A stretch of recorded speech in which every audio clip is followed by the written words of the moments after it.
The air in the underhive tastes of rust and rot, a metallic bitterness that clings to the tongue and coats the lungs with every breath. Light is a rare commodity here, flickering through lumen strips, so ancient they groan before surrendering to darkness. Pipes snake along the walls like arteries, sweating condensation into the stagnant air, while vents wheeze out exhaust from manufactoria kilometers above. Down here, beneath the crust of the hive city, life is not lived so much as endured. And in that endurance, silence reigns not as absence, but as rule. It is the language of fear, the creed of survival, the unspoken law that binds the forgotten billions to the Imperium's will.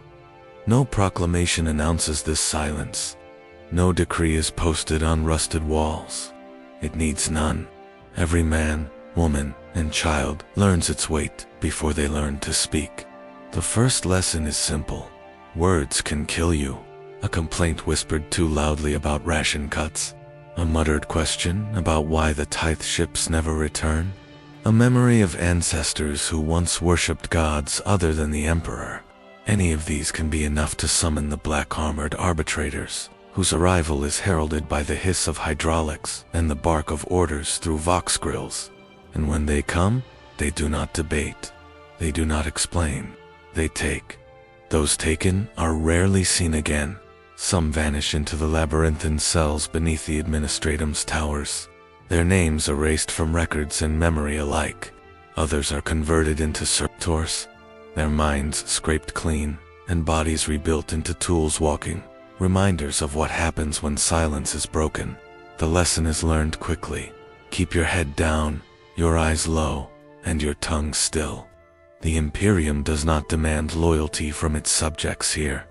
It demands obedience, and silence is obedience made manifest.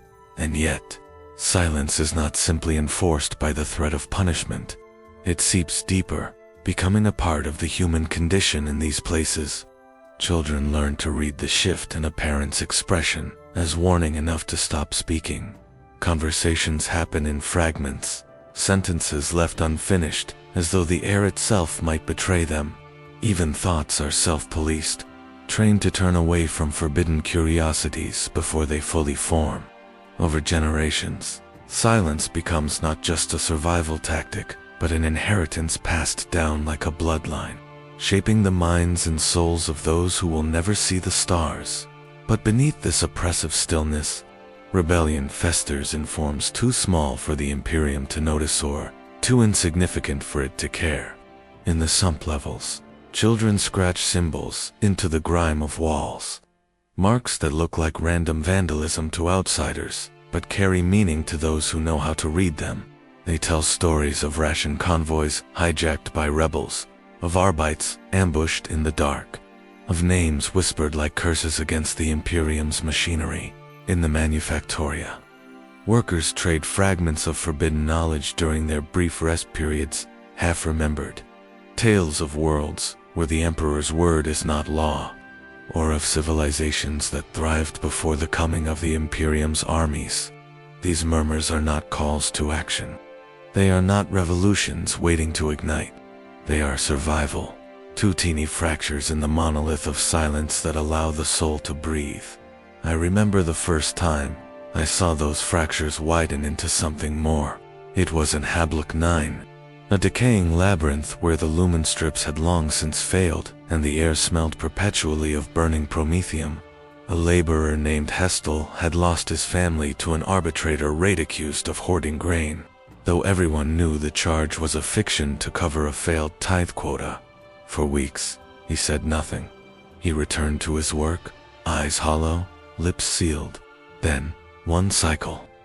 He climbed onto the scaffolding above the central square and began to speak. His voice was not loud, but it carried draw and broken, every word a blade honed on grief. He spoke of the hypocrisy of the Ecclesiarchy, of the corruption of the administratum, of the Emperor's silence on the suffering of his people. He spoke of a galaxy that promised salvation but delivered only chains. And for the first time in my life, I heard the underhive answer. The crowd below him, hundreds of workers, scavengers, and forgotten souls, listened in utter stillness. No one dared to cheer. No one dared to speak. But their silence had changed. It was no longer fear. It was recognition. It was fury contained. It lasted less than an hour. The arbitrators arrived, black and gleaming, their boots pounding against the rusted walkways like a funeral drum. Hestel did not resist. He did not run. He continued to speak, even as they beat him, even as they dragged him down. His words dissolved into blood and static, and when they carried his body away, the silence returned. But it was not the same silence. Something beneath it had shifted, something that no lash, no execution, no servitor, conversion could erase. The Imperium understands this, though it will never admit it. Silence is its most powerful weapon, but also its most vulnerable point. A single voice, raised in defiance, can fracture it beyond repair. That is why the Adeptus Arbites do not simply punish speech, they erase it. That is why the Administratum rewrites history until even the memory of rebellion is gone. That is why the Inquisition operates in shadows, rooting out not just heretics, but ideas. Because they know that the greatest threat to the Imperium is not the alien, nor the mutant, nor the demon. It is the truth spoken aloud. Still, the silence persists, heavier than any chain. It is in the way workers avert their eyes when an Imperial officer passes, in the way prayers are recited without conviction, in the way even hope is whispered, rather than shouted. It is the silence of a people who have forgotten how to scream. Yet it is also the silence before a storm, the breath held before the first crack of thunder. For beneath the machinery of control, beneath the propaganda and the fear, humanity endures, and humanity remembers. Sometimes, on the edges of Imperial space, in forgotten colonies where the light of the Astronomicon barely reaches, that memory takes root. A settlement refuses to pay its tithe. A governor declares independence, claiming loyalty to the emperor but rejecting the yoke of Terra. A sect of pilgrims gathers in secret, praying not to the emperor but to the ideal of humanity that once was. These sparks are almost always crushed, obliterated, before they can ignite into something larger. But not always. And each time they appear, they remind the Imperium of the truth it tries hardest to bury. Silence is not natural. It is imposed. And what is imposed can be broken. In the Underhive's life continues, as it always has. The pipes still groan, the lumen strips still flicker, and the air still stinks of rust and decay. Men and women still work until their bodies give out, still pray for deliverance that never comes, still teach their children to keep their heads down and their mouths shut. But deep within that silence, something stirs. It is faint and fragile, like the first tremor before a quake. It is the memory of voices once raised and the promise that they might be raised again. It is the sound of a people who have been silent too long, waiting for the moment when silence will no longer be enough. And when that moment comes, when the first scream cuts through the stillness and the first word of defiance is spoken, the weight of silence will shatter. The Imperium, for all its might, will tremble. And in the echo of that tremor, the galaxy itself will remember that even the most absolute silence cannot last forever. Faith sustains the Imperium, but it also binds it, from the chants of the Ministorum to the enforced dogma of the Ecclesiarchy. The human spirit is both lifted and shackled. In the stillness between prayers lies a dangerous question. What is hidden behind the litany, and why must it never be asked aloud? Faith, in the Imperium of Man, is no passive belief. It is forged into law, hammered into every skull, carried in every whisper. It is the air one breathes, and the weight one cannot set aside. For billions, faith is salvation. For billions more, it is chain and collar, as binding as iron. The Ecclesiarchy has mastered the alchemy of devotion, in towering cathedrals stretching skyward over hive cities, and in dust-stained shrines clinging to the edge of dying worlds. The same rhythm resounds: chant, kneel, obey. Priests speak with voices not their own, claiming to echo the Emperor himself. They do not persuade, they command. Each syllable of litany is a nail driven into the mind, each hymn a repetition until no other thought may remain. To doubt is not error, it is heresy, and heresy is punished with fire. The sermons are endless. They speak of sacrifice, of the glory of suffering, of loyalty beyond reason. In the cavernous basilicas, where millions gather, the faithful sway as one body, not as individuals. A tide of humanity, reduced to single purpose, single voice. The ministorum ensures that no gap of silence remains, for silence breeds thought, and thought breeds questions. Better the endless murmur of prayer than the dangerous spark of reflection. Yet not all prayer uplifts. Some hear only the thunder of chains beneath the hymns. A factory worker in a hive spire, her lungs filled with smog, repeats her prayers to Saint Drusus without comprehension. She does not believe in salvation. She believes in survival. Each word is spoken not out of devotion, but out of fear. She knows the enforcers pass by, ears sharp for silence. She knows neighbors vanish when their lips fall still. Her prayer is an armor, not of hope, but of camouflage.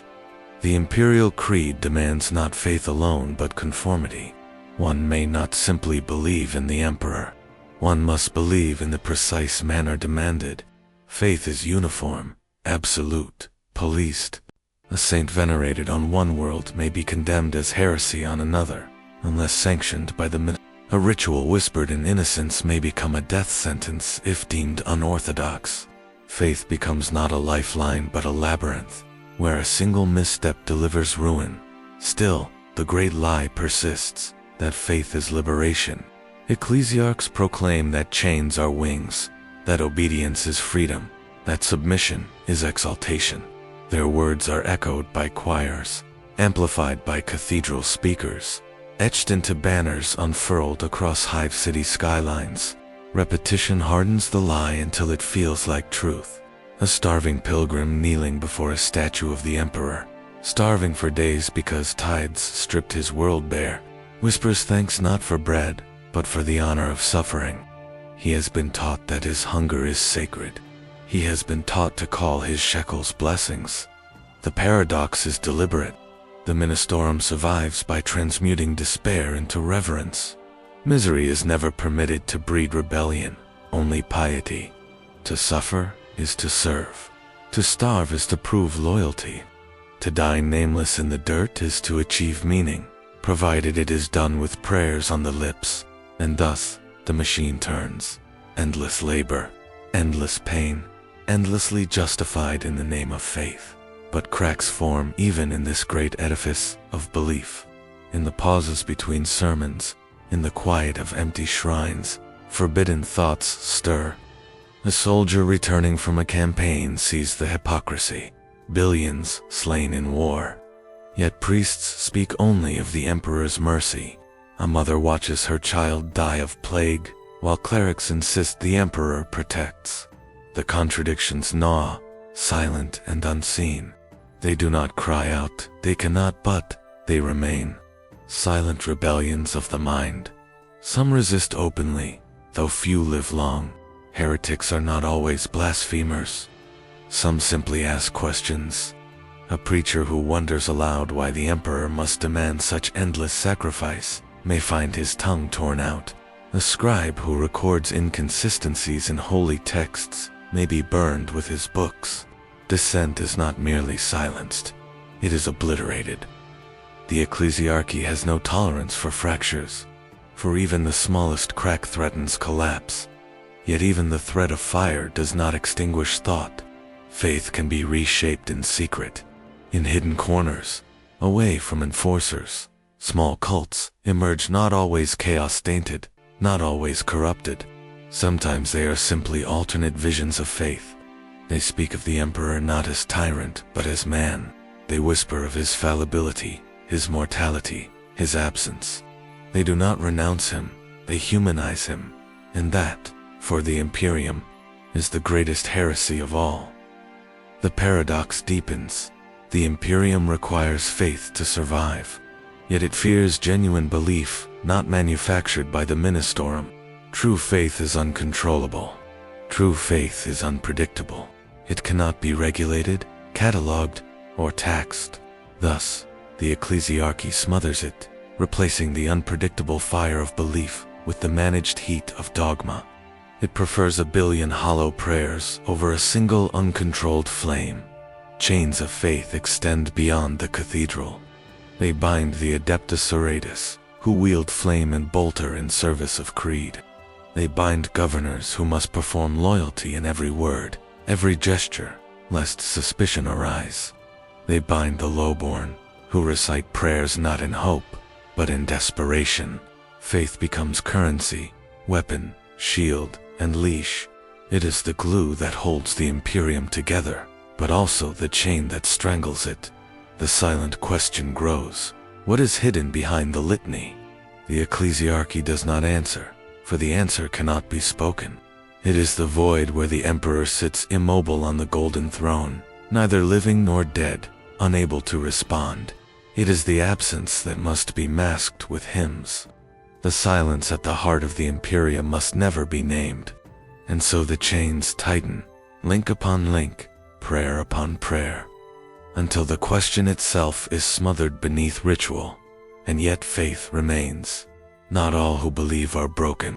Some faith burns not as chain, but as fire.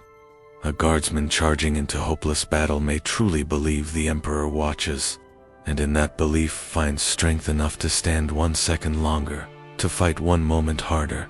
A missionary on a forgotten frontier may inspire hope rather than fear. Faith can uplift as surely as it enslaves. The paradox cuts both ways. The Imperium sustains itself by twisting faith into chains, but faith itself, raw and unbound, holds power even the Ecclesiarchy cannot contain. Thus the chapter closes with contradiction unresolved. Faith is salvation, and faith is prison.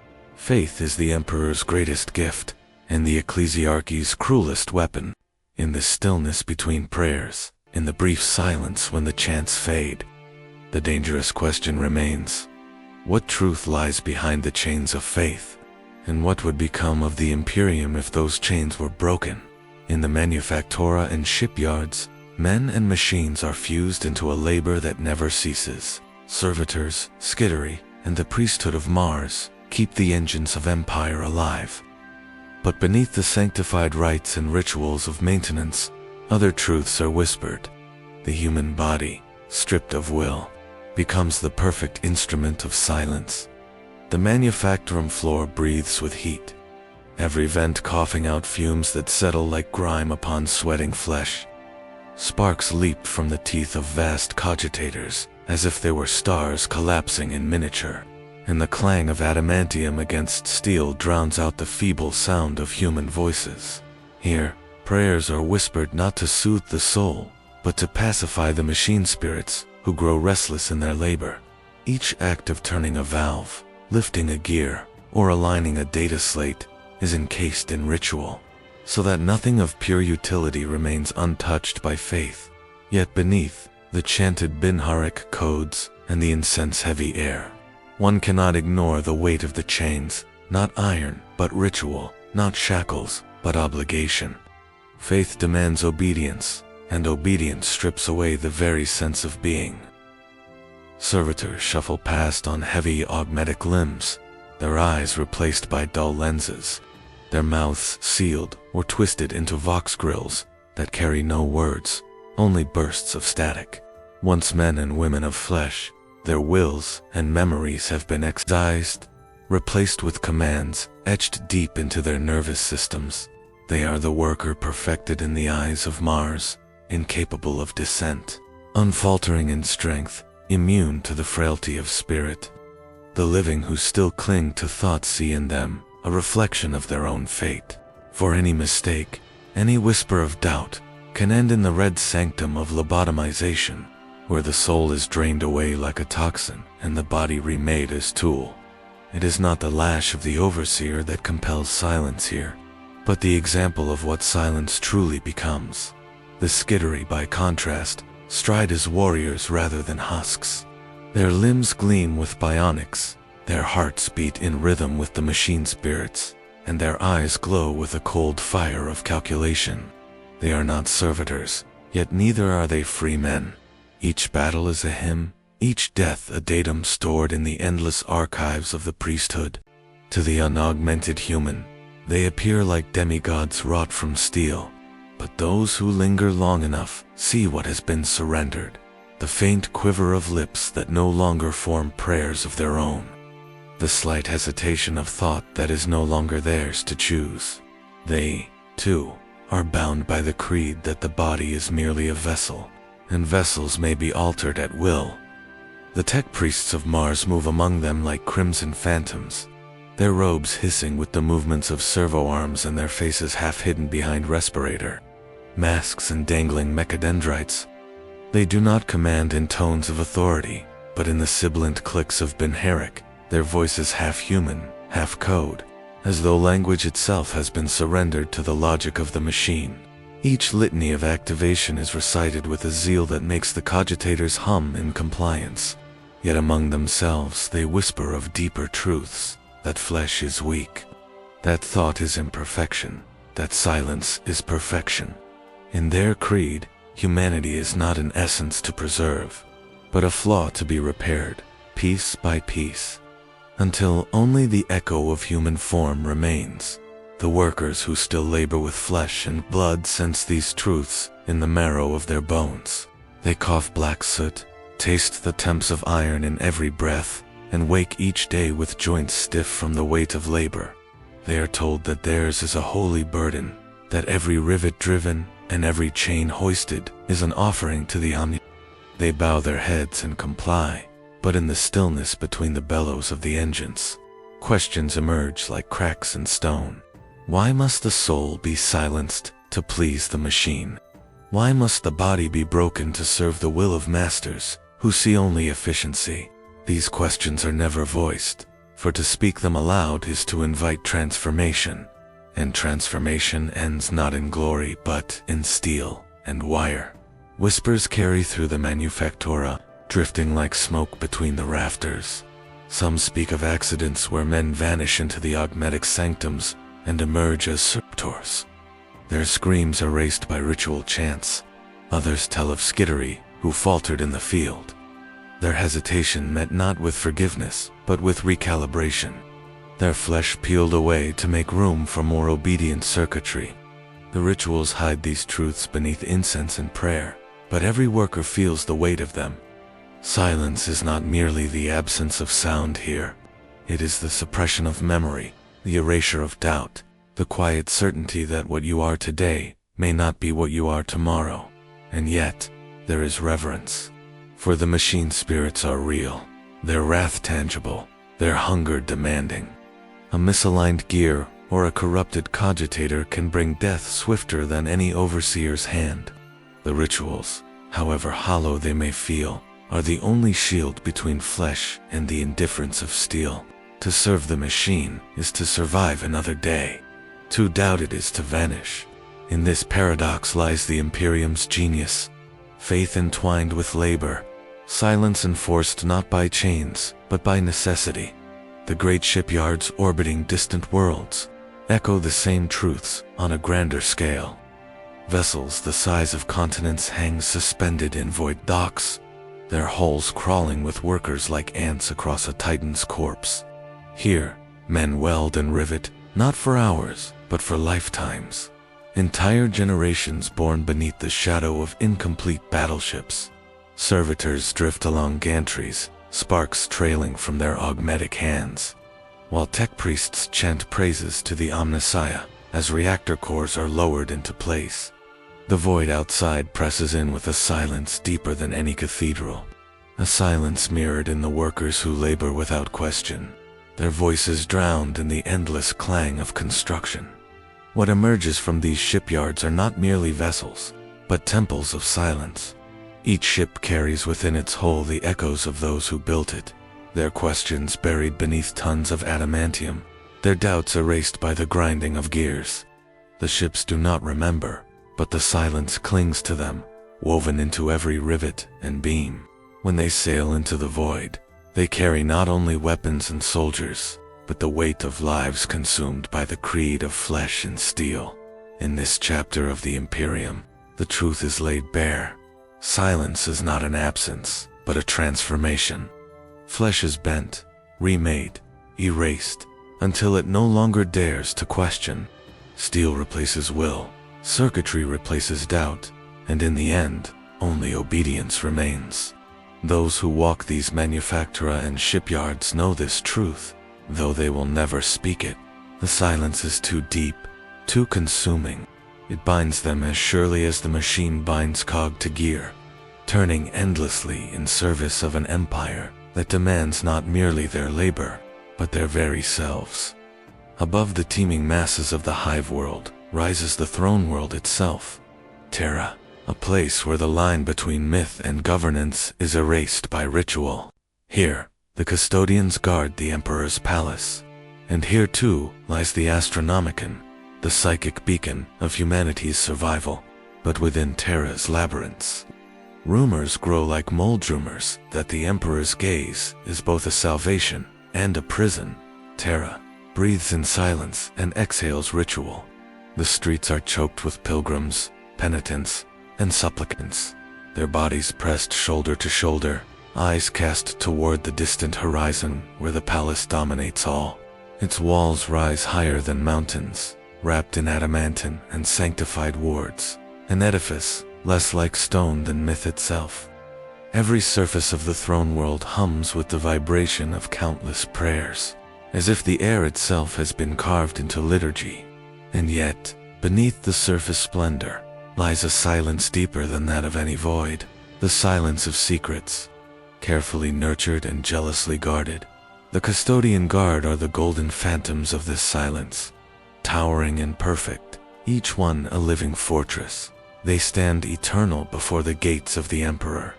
Their armor gleams as if touched by sunlight, though the sky above Terra is often cloaked in smog and storm.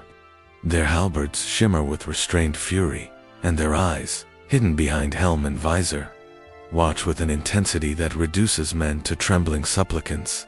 They speak little, for their presence is language enough. To pass their gaze is to feel one's soul weighed, one's thoughts stripped bare.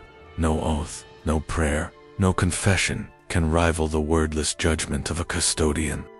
They are silence given form, guardians not only of the Emperor's body, but of the mysteries that swirl about his throne. The Astronomicon blazes from the heart of Terra, a psychic fire vast enough to light the paths of ships across the void. It is the lifeline of the Imperium, without which the galaxy would collapse into isolation and ruin. Pilgrims speak of it as the Emperor's eternal gaze, a beacon of his love. Scholars whisper, when they are certain none will hear, that it is a consuming furnace, fueled by sacrifice and agony, a flame that devours psychers by the thousand each day to keep burning. To speak of such things aloud is heresy, yet the knowledge seeps into the cracks of the hive. Rumors run like rivers beneath the stone, telling of souls lost, of screams muffled by hymnal, of lives consumed in silence for the sake of distant stars. Within the palace itself, silence reaches its purest form. Endless halls stretch beyond sight, lined with banners older than empires, guarded by warriors older than legends. Servitors maintain the vast corridors, their footsteps echoing against marble that no mortal hand is allowed to touch. Tech priests hum their Binharic canticles, weaving code prayers into the circuits that feed the palace's heart. But it is the silence between footsteps, between chants, that weighs upon the air like a stone upon the chest. For those who dwell within, it is not the echo of absence, but the presence of watchful eyes, of secrets too immense to name. The labyrinths below the palace run deeper than the roots of mountains, vaults upon vaults carved across millennia. There, it is said, lie libraries of sealed truth, reliquaries of forbidden relics, and prisons for those whose existence must never be spoken. Some claim to have glimpsed the remnants of forgotten Primarch projects, their names erased, but their shadows lingering. Others whisper of cells filled not with heretics, but with saints, individuals whose knowledge or visions proved too dangerous to permit freedom. Whether these rumors are true or not, they spread like mold in the damp air of Terra's underlevels, clinging to the minds of the desperate. Every citizen of Terra lives under the weight of ritual. The bells toll at dawn and dusk, summoning the faithful to bow in unison. Voxcasters fill the air with hymns, their melodies laced with subliminal commands. The very act of breathing becomes devotion, as incense saturates every space. Priests of the Ministorum march through the streets, their processions lined with relics whose authenticity is never questioned. Faith is life, but also chain, and in the cracks of that chain, some hear questions stir. Why must the Emperor remain upon the golden throne, unseeing and unmoving? Why must humanity's survival demand so much blood? These thoughts die as swiftly as they rise, strangled by fear. For, if Terra teaches anything, it is that silence is survival. To walk the steps toward the palace gates is to drown in paradox. Pilgrims weep with joy, even as they collapse under the weight of the climb. Entire families perish on the ascent, their bones mingling with dust, yet their deaths are recorded as triumphs of devotion.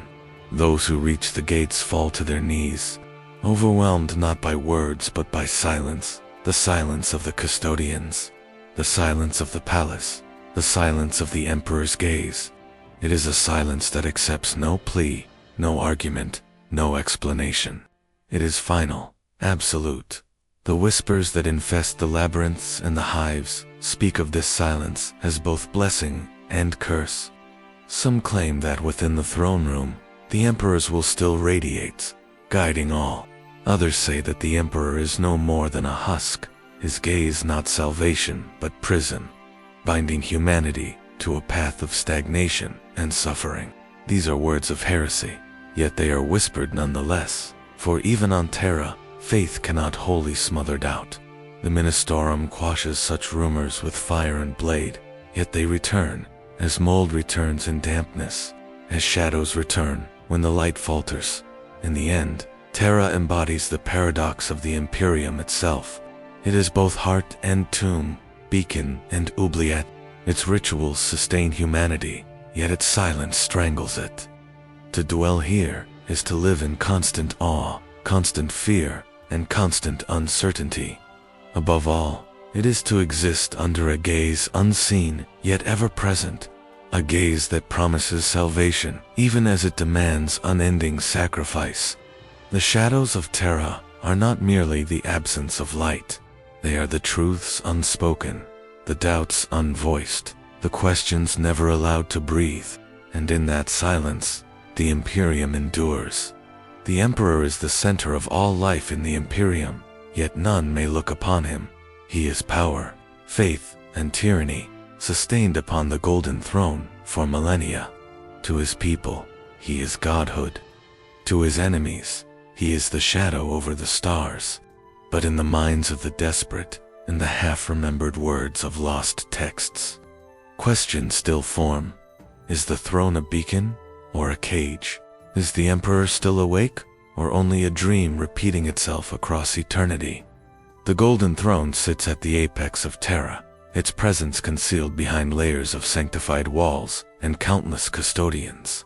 It is an altar and a prison, a throne and a tomb. The air around it vibrates with the psychic effort required to maintain the Astronomicon, a power both guiding and consuming. Psychers sacrificed in endless cycles feed its flame, their lives offering light to distant navigators who will never know the cost. The Emperor's body is broken, yet within that brokenness flows a force that holds humanity together, tethered to the throne as if the stars themselves depend upon it. Few have even glimpsed the Emperor. The images permitted in the sanctified texts are approximations, artistic impressions meant to inspire devotion rather than convey truth. Even the custodians, the living guardians of the palace, do not claim to see him fully.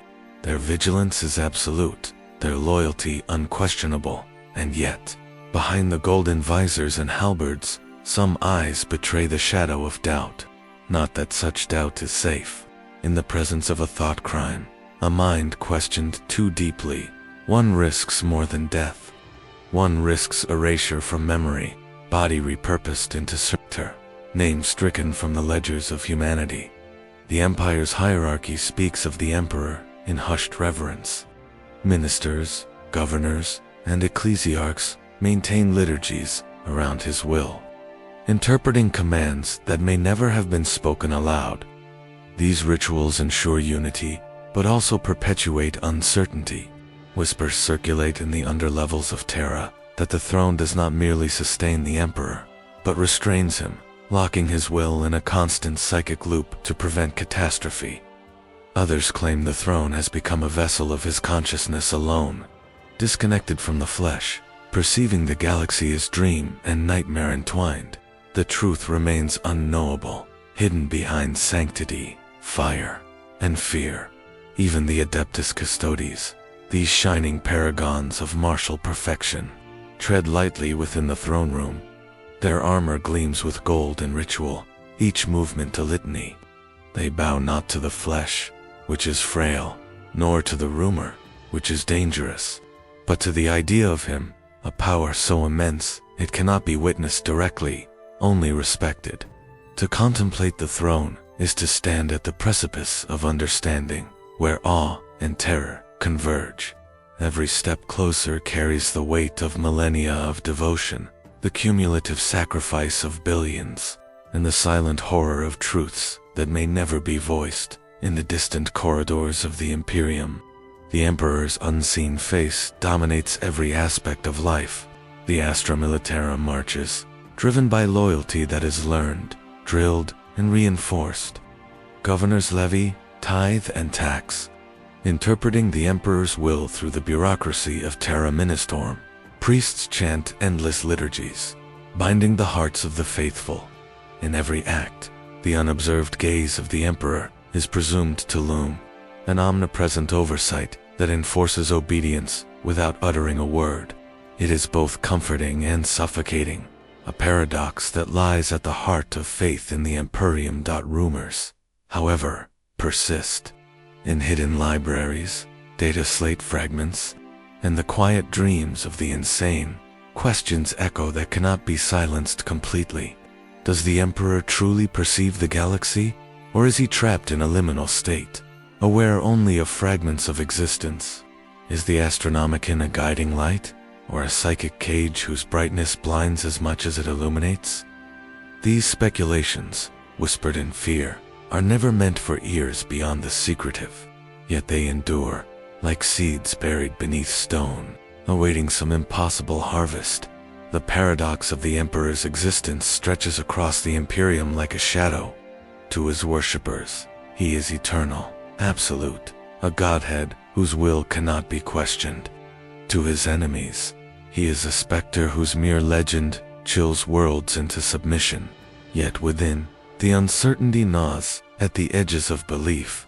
No eye has seen him, yet all bow. No voice has spoken directly, yet millions act as if they have.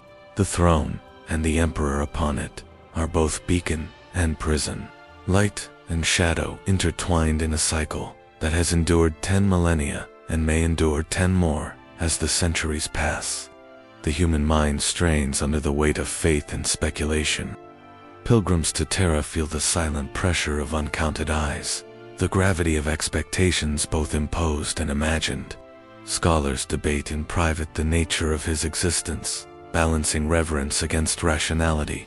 Even the High Lords of Terra, those who dwell nearest to the Golden Throne, must navigate the precarious line between devotion and fear. One misstep, one word of doubt, and the consequences are as absolute as the silence itself. And yet, the human need to question persists. In the shadowed corners of Terra's libraries, in forbidden texts and the fragmented memories of psychers, the questions form and reform, defying suppression. Is the throne a beacon guiding humanity toward its destiny, or a cage that holds the Emperor and, by extension, the Imperium itself in stasis? Is the Emperor awake, directing the tides of war and politics, or merely a dream repeating endlessly across eternity? a hallucination maintained by devotion, ritual, and psychic energy? These questions cannot be answered definitively, for to know would be to confront truths that might unravel the very foundation of the Imperium. In the end, the Emperor's unseen face is both everywhere and nowhere. It is projected in banners, in sermons, in the architecture of the palace, yet it cannot be grasped. Humanity clings to the notion of him because to do otherwise is unthinkable. To abandon belief is to abandon survival itself. Every whisper of doubt, every half-remembered legend is contained, smothered beneath rituals, prayers, and the absolute authority of the custodians. Still, those whispers exist, persistent as the stars themselves, reminding the faithful that what they worship may be more mystery than deity, more shadow than light. The Golden Throne, the Astronomicon, the custodians, and the silent psychic presence of the Emperor converge into an apex of human endeavor and devotion, a monument both sacred and terrifying. To serve under this unseen gaze is to submit completely, body, mind, and spirit fused into the machinery of empire. Those who believe they understand it are as deceived as those who question it.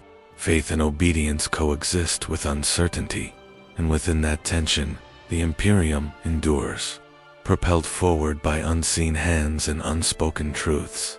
Every empire must be built upon a foundation, and for the Imperium, that foundation is truth, rewritten until it no longer resembles its origin. The Administratum buries entire histories beneath parchment and ink, while the Inquisition burns away what cannot be rewritten. Whole worlds live under false memories, their past erased, their present dictated by decree. In the whispers of archivists and the frantic scrawls of scribes who see what they are forbidden to see, the machine of lies becomes visible, if only for a moment. The libraries of the Administratum are immense, labyrinthian constructs where aisles stretch beyond the perception of ordinary men, stacked with records of millennia. Scrolls, data slates, and etched plates record events, both real and fabricated, often indistinguishable. Clerks move silently, eyes darting to ensure no document is mishandled, no narrative strays from the sanctioned line. Every world has a history, every citizen a record, and every record can be altered or expunged with the stroke of a pen or the flicker of a servo display. The machinery of bureaucracy does not merely govern, it molds reality itself. Scribes work beneath arches of cold stone and lightless ceilings, their hands stained with ink and the grease of data slate maintenance. They record what is told, what is demanded, and what is safe. Some dream of knowledge lost, of truths that may have existed before the Administratum decreed otherwise. These dreams are dangerous. A whispered recollection, a minor error, or the wrong annotation could result in an entire family disappearing. Their existence wiped from the ledgers, leaving only silence behind. Such measures ensure obedience, not only of body, but of memory. The Inquisition moves through this edifice like fire through dry straw. Heretics, radicals, and those suspected of forbidden knowledge are removed without fanfare. Their records deleted, their very existence erased. Often, entire sections of archives vanish, leaving only a blank space where history once stood. To the common citizen, the past may appear continuous, seamless, yet it is carefully constructed, stitched together from fact, fabrication, and omission. The Imperium depends upon this illusion. Without it, the fragile edifice of control would collapse, leaving truth to unravel centuries of order. False histories are not mere tools of power, but instruments of faith. Pilgrims to distant worlds believe themselves heirs of deeds that never occurred, singing hymns to saints who may have never lived. Wars are remembered with selective victories, their failures forgotten, their atrocities hidden or recast as divine acts. In this way, belief is reinforced. The Imperium requires loyalty not just to the present, but to a past curated to inspire awe and obedience. Memory becomes malleable, faith entwined with fabrication so tightly that the two are nearly indistinguishable. Yet amidst this machinery, fragments of forbidden knowledge persist. Whispers circulate through hidden alcoves and sub-basements, passed among archivists who cannot resist temptation. They speak of entire worlds that were erased, civilizations folded into oblivion to maintain the myth of human unity. Occasionally, a scribe, burdened by conscience, will risk encoding truth in ciphered glosses, leaving breadcrumbs of history for a future mind to discover. These acts are small rebellions, transient sparks in a monolithic system designed to extinguish curiosity. The machinery is not merely administrative, it is metaphysical. By shaping the narrative, the Imperium shapes reality itself. Belief becomes a tool to enforce obedience, and obedience retroactively validates the falsified records. Citizens accept the stories of their ancestors as truth, and in doing so, ensure that the altered history becomes indistinguishable from actual events. The administratum, in tandem with the Ecclesiarchy, enforces this blend of faith and fabrication, creating a self-sustaining cycle where lies maintain order, and order protects the lies. At times, the weight of these lies manifests in unpredictable ways. Entire planets may rebel against events that never truly happened, or citizens may demand justice for wars they never fought. In such cases, the Inquisition intervenes swiftly, applying correction with fire and decree, ensuring that narrative and reality are realigned. The Imperium's control is total, yet its foundation is paradoxically fragile, dependent on the suppression of doubt and the constant maintenance of illusion. Archivists, priests, and agents operate in a delicate dance, balancing the construction of history with the enforcement of obedience. Each day, new falsifications are woven into the tapestry, each erased truth replaced with sanctioned lies. Those who witness even a fragment of the truth understand its danger. In whispered conversations behind locked doors, they murmur of the worlds lost, the names forgotten, and the narratives altered beyond recognition. Their voices are hushed, as if sound itself could betray the weight of reality hidden beneath the veneer of bureaucracy. Yet, despite the omnipresent manipulation, cracks appear. Rogue psychers, inquisitorial radicals, and forgotten scholars sometimes glimpse the underlying truth. The realization that history is not fixed, that the past is a tool wielded by the powerful, shakes faith at its roots.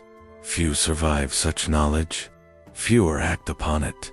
The machinery of lies is vast, self-correcting, and patient. Its gears grind slowly, but they grind inexorably, ensuring that even the boldest spark of dissent is smothered before it can ignite. The Imperium's machinery of lies is not without purpose. It sustains the Empire across countless worlds, enabling humanity to endure despite the immensity of the galaxy and the ceaseless threat of xenos, heresy, and chaos. It ensures that citizens act in accordance with the vision imposed upon them, preserving unity and purpose. Yet, the cost is the truth itself. Entire histories, lives, and identities are sacrificed on the altar of narrative control, leaving only obedience and illusion in their place. In quiet moments, when the endless corridors of the administratum seem to stretch into infinity, and the lamps flicker over the parchment-strewn floors, the weight of these lies becomes almost tangible. One can feel the mass of erased worlds, the countless lives reduced to whispers, the histories rewritten to serve a will that is absolute. The machine operates in silence, unseen but omnipresent, consuming what it touches, replacing chaos with order, reality with narrative. And in that silence, the Imperium marches on, secure in the belief that its foundation, though forged in deception, is unassailable. Prometheum fuels more than just the engines of war. It fuels the hunger of the Astra Militarum, the endless tide of soldiers pressed into battles they cannot hope to survive. In their eyes lies the truth of the Imperium's strength, not its fleets or its titans, but the expendable millions whose blood becomes mortar for the Imperium's walls.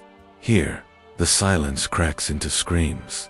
Yet even the screams are swallowed by the galaxy's unending war.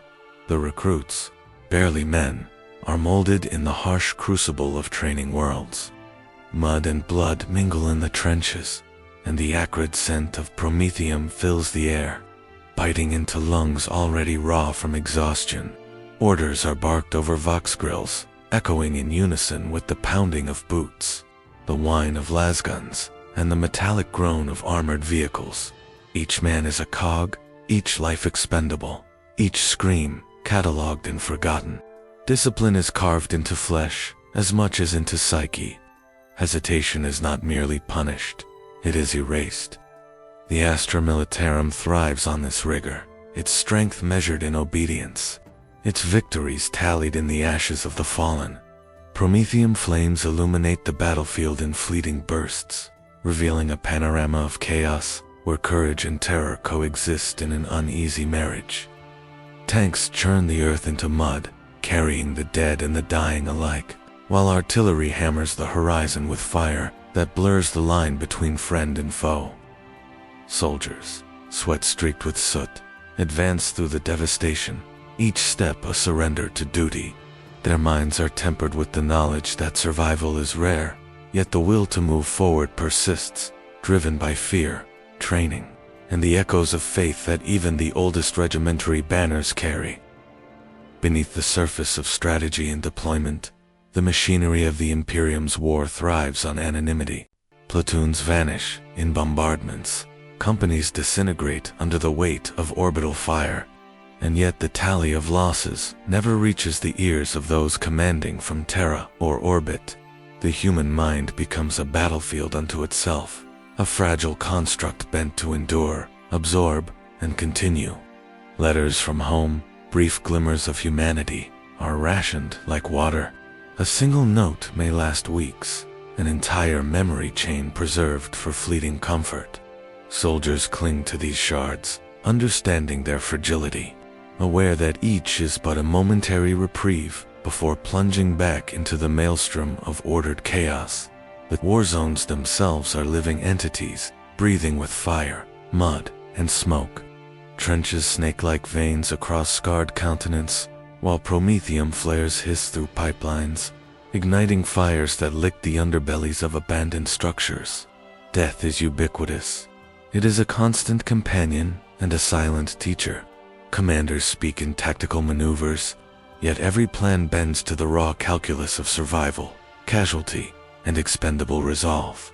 The human tide is the Imperium's lifeblood, yet it is also the most fragile component, ever subject to attrition, ever dependent on an unflinching will imposed from above. Mines erupt in smoke and flame beneath advancing columns, while aerial bombardments churn the landscape into ash. The soldiers move as a tide, simultaneously precise and chaotic, trained to fill gaps, replace the fallen, and become nothing more than instruments in a grand design they cannot comprehend. Promethium burns, not only in the engines of war, but in the veins of these men, carrying an almost sacred fervor that binds them to the Imperium's cause.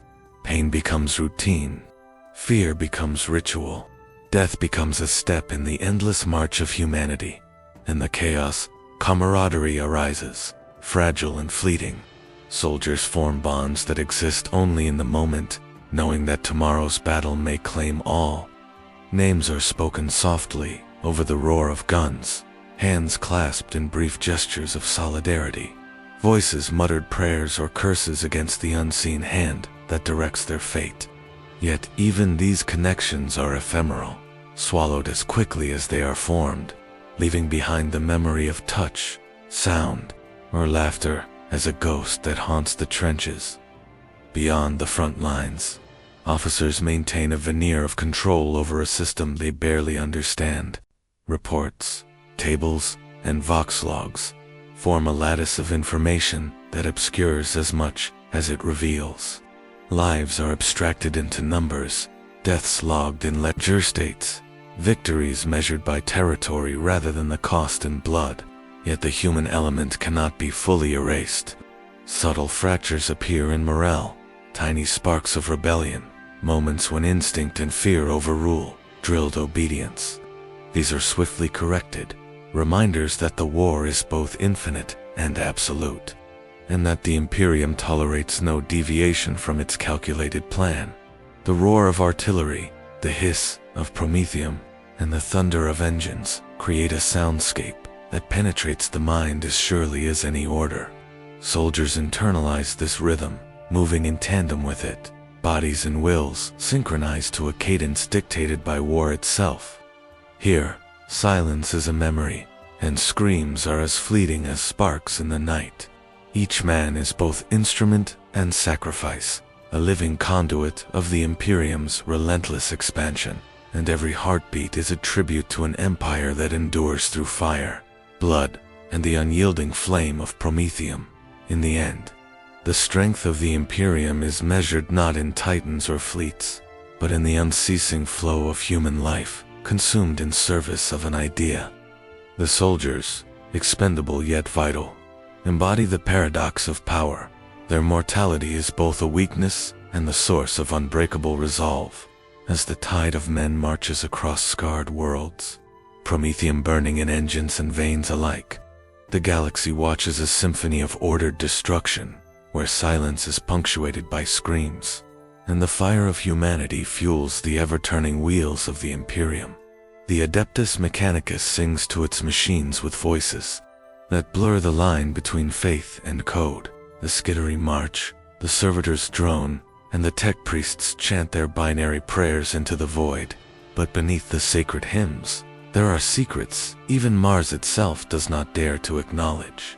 Rumors of machines too old to have been made by human hands, and of knowledge locked away because to use it would shatter the Imperium's fragile order. Mars is a planet of red dust and sacred fire. Its sky, a swirl of metallic clouds reflecting the light of countless forges. The clang of hammers, the hiss of plasma, and the rhythmic hum of machinery create a symphony that is both worship and labor. Tech priests move among the machines with reverent precision, fingers tracing circuits and conduits as they chant invocations in the canticles of the Omnissiah.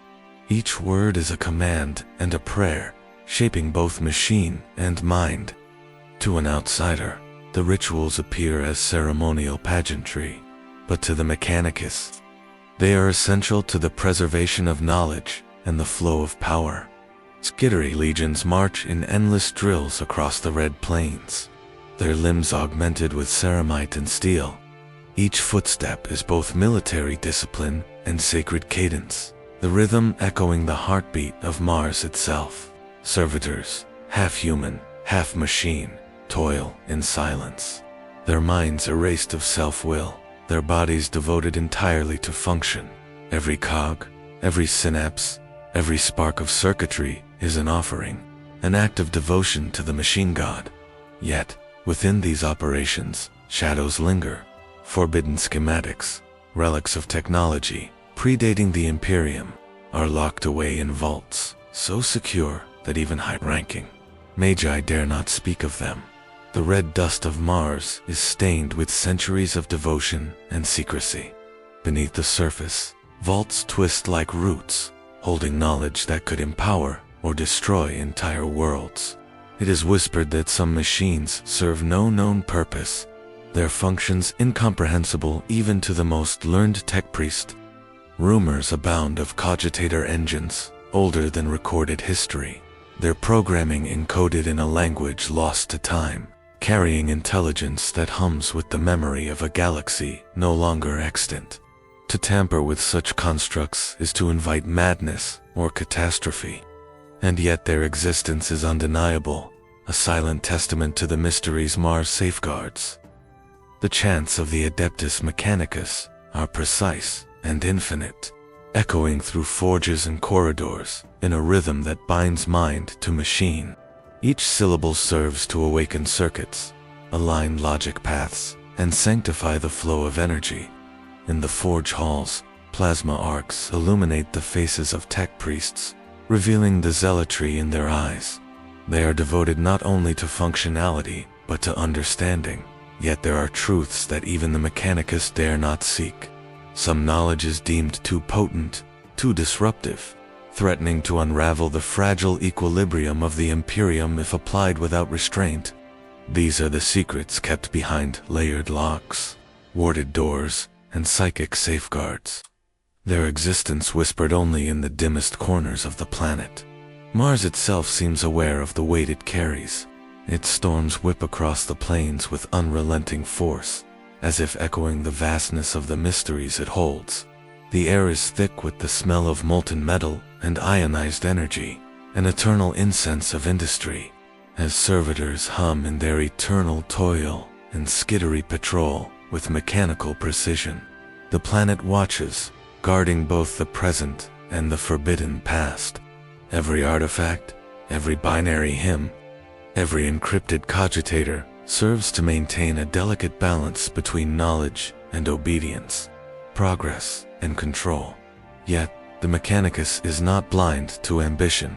Within its ranks, secret factions and radical sects debate the potential of forbidden technologies, each movement of thought veiled beneath layers of ritual and subterfuge. Some dream of understanding, of unlocking engines that predate humanity, while others advocate caution, fearing the ramifications of such revelations. The Martian red sands absorb these silent struggles, witnessing a war of ideology as potent as any fought in the void of space. To outsiders, Mars is a planet of machines. To insiders, it is a cathedral of secrets, where the lines between divinity and circuitry blur into near indistinction. Even the High Magi exercise caution. Decisions to unlock, explore, or harness forbidden knowledge require consensus and ceremony, for a single miscalculation could ripple across the Imperium. The machine cult's rituals are both safeguard and suppression, containing the potential of power within the strictest bounds of orthodoxy. Despite the appearance of unity, tension exists, and the planet itself seems to resonate with the unresolved questions of its priests and acolytes. Every day the forges burn, and every day the secrets remain locked, their voices silent beneath the iron hymns that fill the air. It is said that the canticles of the Omnissiah are more than mere chants. They are keys. Some words, when spoken in exact sequence and with precise ritual, may awaken dormant constructs or align lost cogitator networks. Only the highest priests understand these invocations, and even then, caution tempers their practice. Knowledge in the wrong hands, or even the right hands applied too aggressively, could collapse entire sectors, destabilize fleets, or awaken forces older than memory itself. Thus, the iron hymns are both worship and warning, a sacred pattern maintaining the balance of power across worlds and minds. Beneath the rhythmic clatter of the forges, whispers persist. Servitors, silent in their obedience, occasionally exhibit anomalies. Skittery report circuits resonating in ways not predicted by the prescribed canon. And Magi, in secret chambers, debate the meaning of ancient relics whose purpose has long been lost to history. These anomalies fuel rumor, and rumor, in the Mechanicus, is dangerous. Every whisper is a potential spark, every unverified observation a threat to order. Yet even in caution, curiosity endures, a persistent flame that drives innovation, devotion, and secrecy in equal measure. In the final analysis, Mars is a planet of contradictions. It is a crucible of faith, labor, and intellect, where devotion and innovation are inseparable, yet limited by caution and secrecy. The iron hymns echo across its plains and corridors, sanctifying both work and knowledge, masking mysteries too profound for even the machine god to openly reveal. To dwell here is to exist within a cathedral of metal, flame, and sound, where every step, every chant, and every spark carries the weight of millennia, and where the truth of Mars is known only to those who dare to see beyond the sacred hymns. The warp is both lifeline and curse, a sea of madness upon which humanity sails, Its storms fuel psychers with visions, its tides power the Asmonomicon, yet its depths whisper blasphemies that can unravel the mind. For those who gaze too long, the warp becomes more than danger. It becomes invitation, and the silence of the Imperium suddenly seems like a shield barely holding back the roar of eternity. Navigators, trained from birth to perceive the currents of this turbulent dimension, steer ships with hands steady despite the ever-present psychic pressure. They are the Imperium's linchpins, their minds uniquely attuned to the tides that ripple across reality. The warp is alive to them, a living, breathing ocean whose storms are as capricious as they are lethal. A single misjudgment can tear a vessel apart, swallowing hundreds in a maelstrom of raw psychic energy. Yet the same currents that threaten also empower, providing the instant traversal across a galaxy whose distances would otherwise be incomprehensible, whose very existence is intertwined with the warp, bear a burden few can comprehend. Each thought, each emotion, resonates within the immaterial sea, amplifying power while courting ruin. They are conduits and sacrifices, walking a knife's edge between illumination and annihilation. The Astronomicon, that beacon of psychic light guiding humanity's fleets, exists because of this delicate balance. Every pulse of its signal represents countless minds channeling energy, sustaining the Imperium's arteries across space, and yet always at the precipice of disaster. One crack, one disruption, can render entire systems blind. Lost to the abyss, the warp does not reveal itself in uniform ways. At times, it manifests as storms, violent and tangible, twisting reality in the physical universe. At others, it is a quiet seduction, whispers brushing against the subconscious of those who dwell too long in the emptiness of space. Its call can be subtle, a fleeting thought, a half-remembered dream, the sense of being watched. Some succumb to its allure, allowing visions of other realms to guide their actions. Others resist, but the struggle exacts a toll on the mind, leaving fissures that may never fully heal. Chaos cults, drawn by the promise of forbidden knowledge and power, thrive on the warp's distortions. They whisper of gods and entities older than the Imperium itself, beings that exist beyond reason and morality. Their teachings are dangerous, seductive, and fragment reality itself. To confront them is to confront the warp in its rawest, most ungovernable form. The Inquisition hunts these cults relentlessly, aware that the consequences of unchecked influence could echo across millennia. Even a single spark of devotion to the entities of the warp can spread across worlds, undermining faith, loyalty, and obedience. Navigators and psychers share a silent understanding of the warp's duality. Its beauty is as striking as its horror, a shifting kaleidoscope of possibility and peril. Some describe it as a mirror of the human soul, reflecting desires, fears, and ambitions back upon those who peer too deeply. Others speak of a vast intelligence, inscrutable and indifferent, guiding and twisting destinies with whim and malevolent elegance. To sail these waters is to accept that control is an illusion, that survival depends on both skill and sheer fortune. The warp shapes strategy and tactics across the Imperium. Fleet movements, planetary invasions, and supply chains rely upon its currents. Each decision weighed against the unseen whims of an incomprehensible dimension. Admirals consult navigators, inquisitors guard against psychic intrusion, and every action is calculated with the understanding that the warp can both deliver and destroy in equal measure. This reliance is a double-edged sword. The Imperium's might is vast, yet perpetually threatened by forces it cannot fully grasp. Even those who understand the warp cannot fully predict its consequences. Ships vanish without trace, entire battle fleets disintegrate in moments, and psychers are sometimes claimed by the very energies they wield. These events are catalogued, analyzed, and methodologized, reinforcing the aura of both fear and reverence surrounding the immaterial sea. Prophecies emerge, sometimes accurate, often distorted, always carrying the weight of uncertainty. Belief, fear, and superstition intertwine with tactical necessity, creating a culture in which the warp is both tool and adversary, guide and seducer. At the edges of perception, whispers suggest that the warp is aware, conscious, and even capable of intention. It does not act with malice alone. Its motivations are inscrutable. To some, it is a reflection of the collective will of humanity, shaped and constrained by psychic presence. To others, it is a predatory entity, patient and eternal, waiting for the moment to claim dominion over flesh and star alike.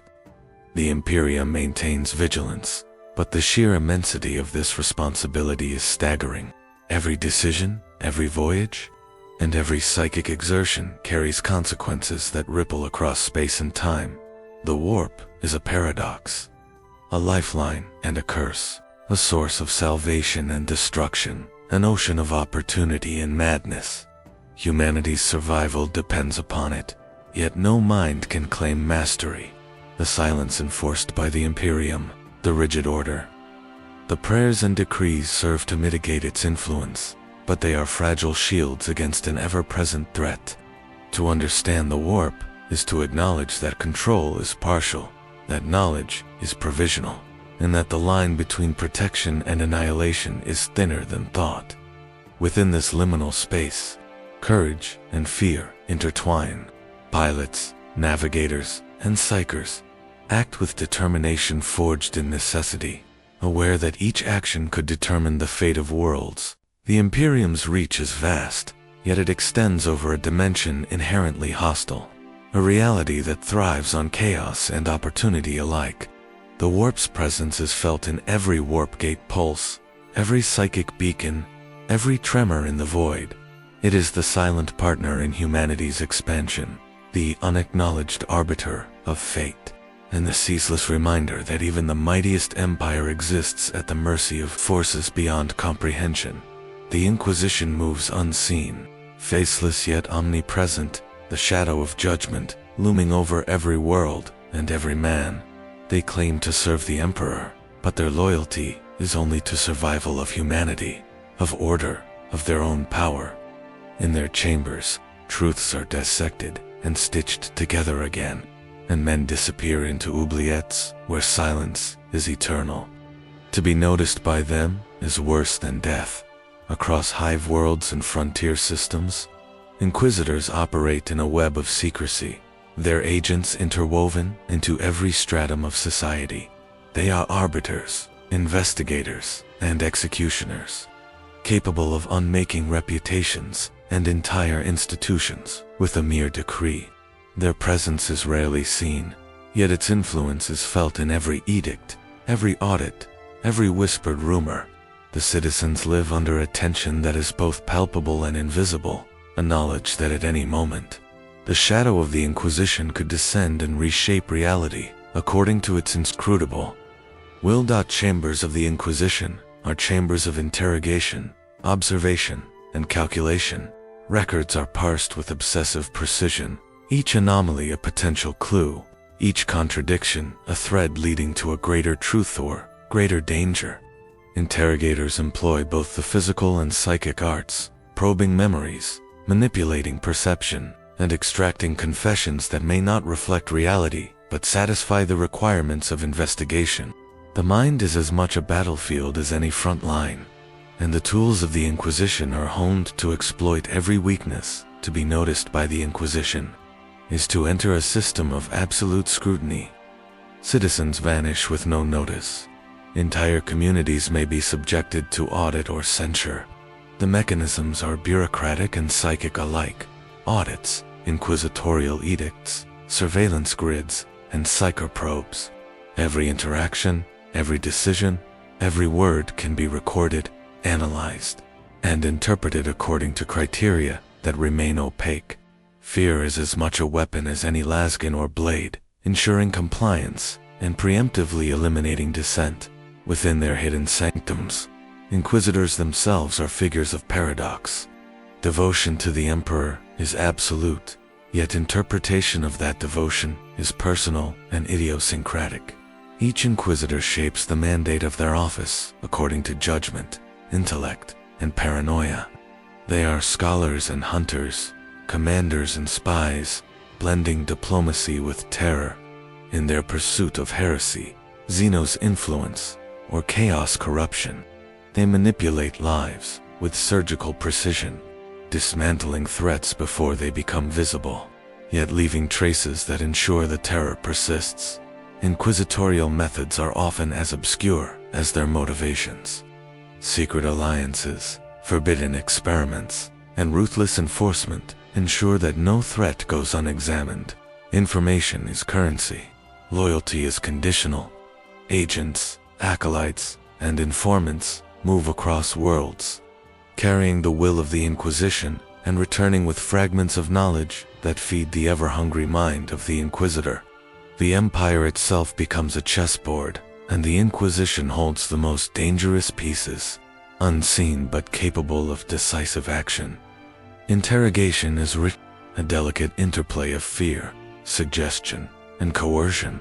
The accused may be subjected to psychic scrutiny, chemical sedatives, or mechanical implants designed to elicit truth or the semblance of it.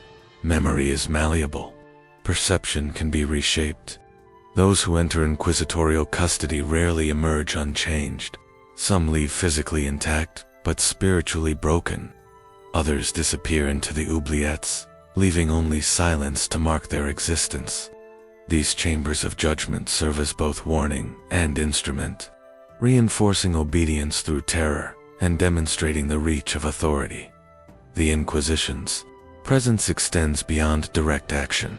Policies, proclamations, and legislation are subtly guided, shaped to serve imperceptible objectives.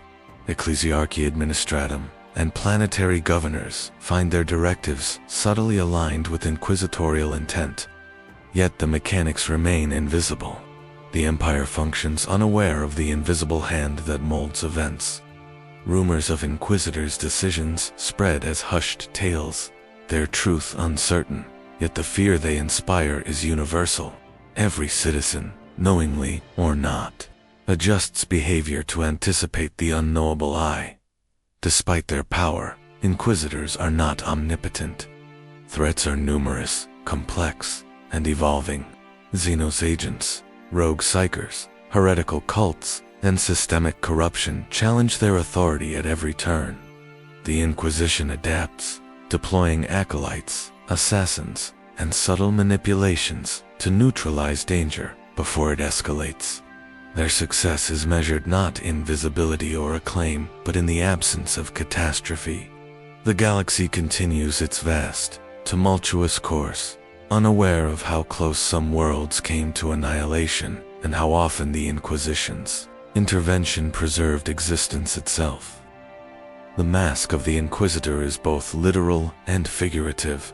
Behind ceremonial robes, jeweled amulets, and towering headdresses lies a mind perpetually calculating, evaluating, and judging. The face is obscured. Motives are opaque. Trust is a commodity never extended, only earned in fragments. Allies and enemies alike recognize that the Inquisition is absolute, that its judgment is final, and that its silence is more telling than any proclamation. To confront it directly is folly. To disregard it is peril. In the end, the Inquisition sustains the Imperium as much through fear as through justice.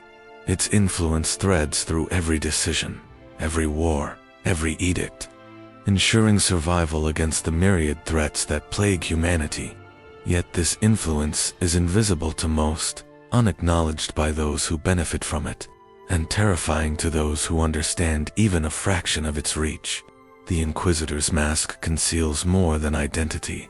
It conceals the machinery of control itself. An omnipresent force that enforces obedience, manipulates reality, and guards the fragile continuity of an empire that must never falter in the grim manufactura of the Imperium.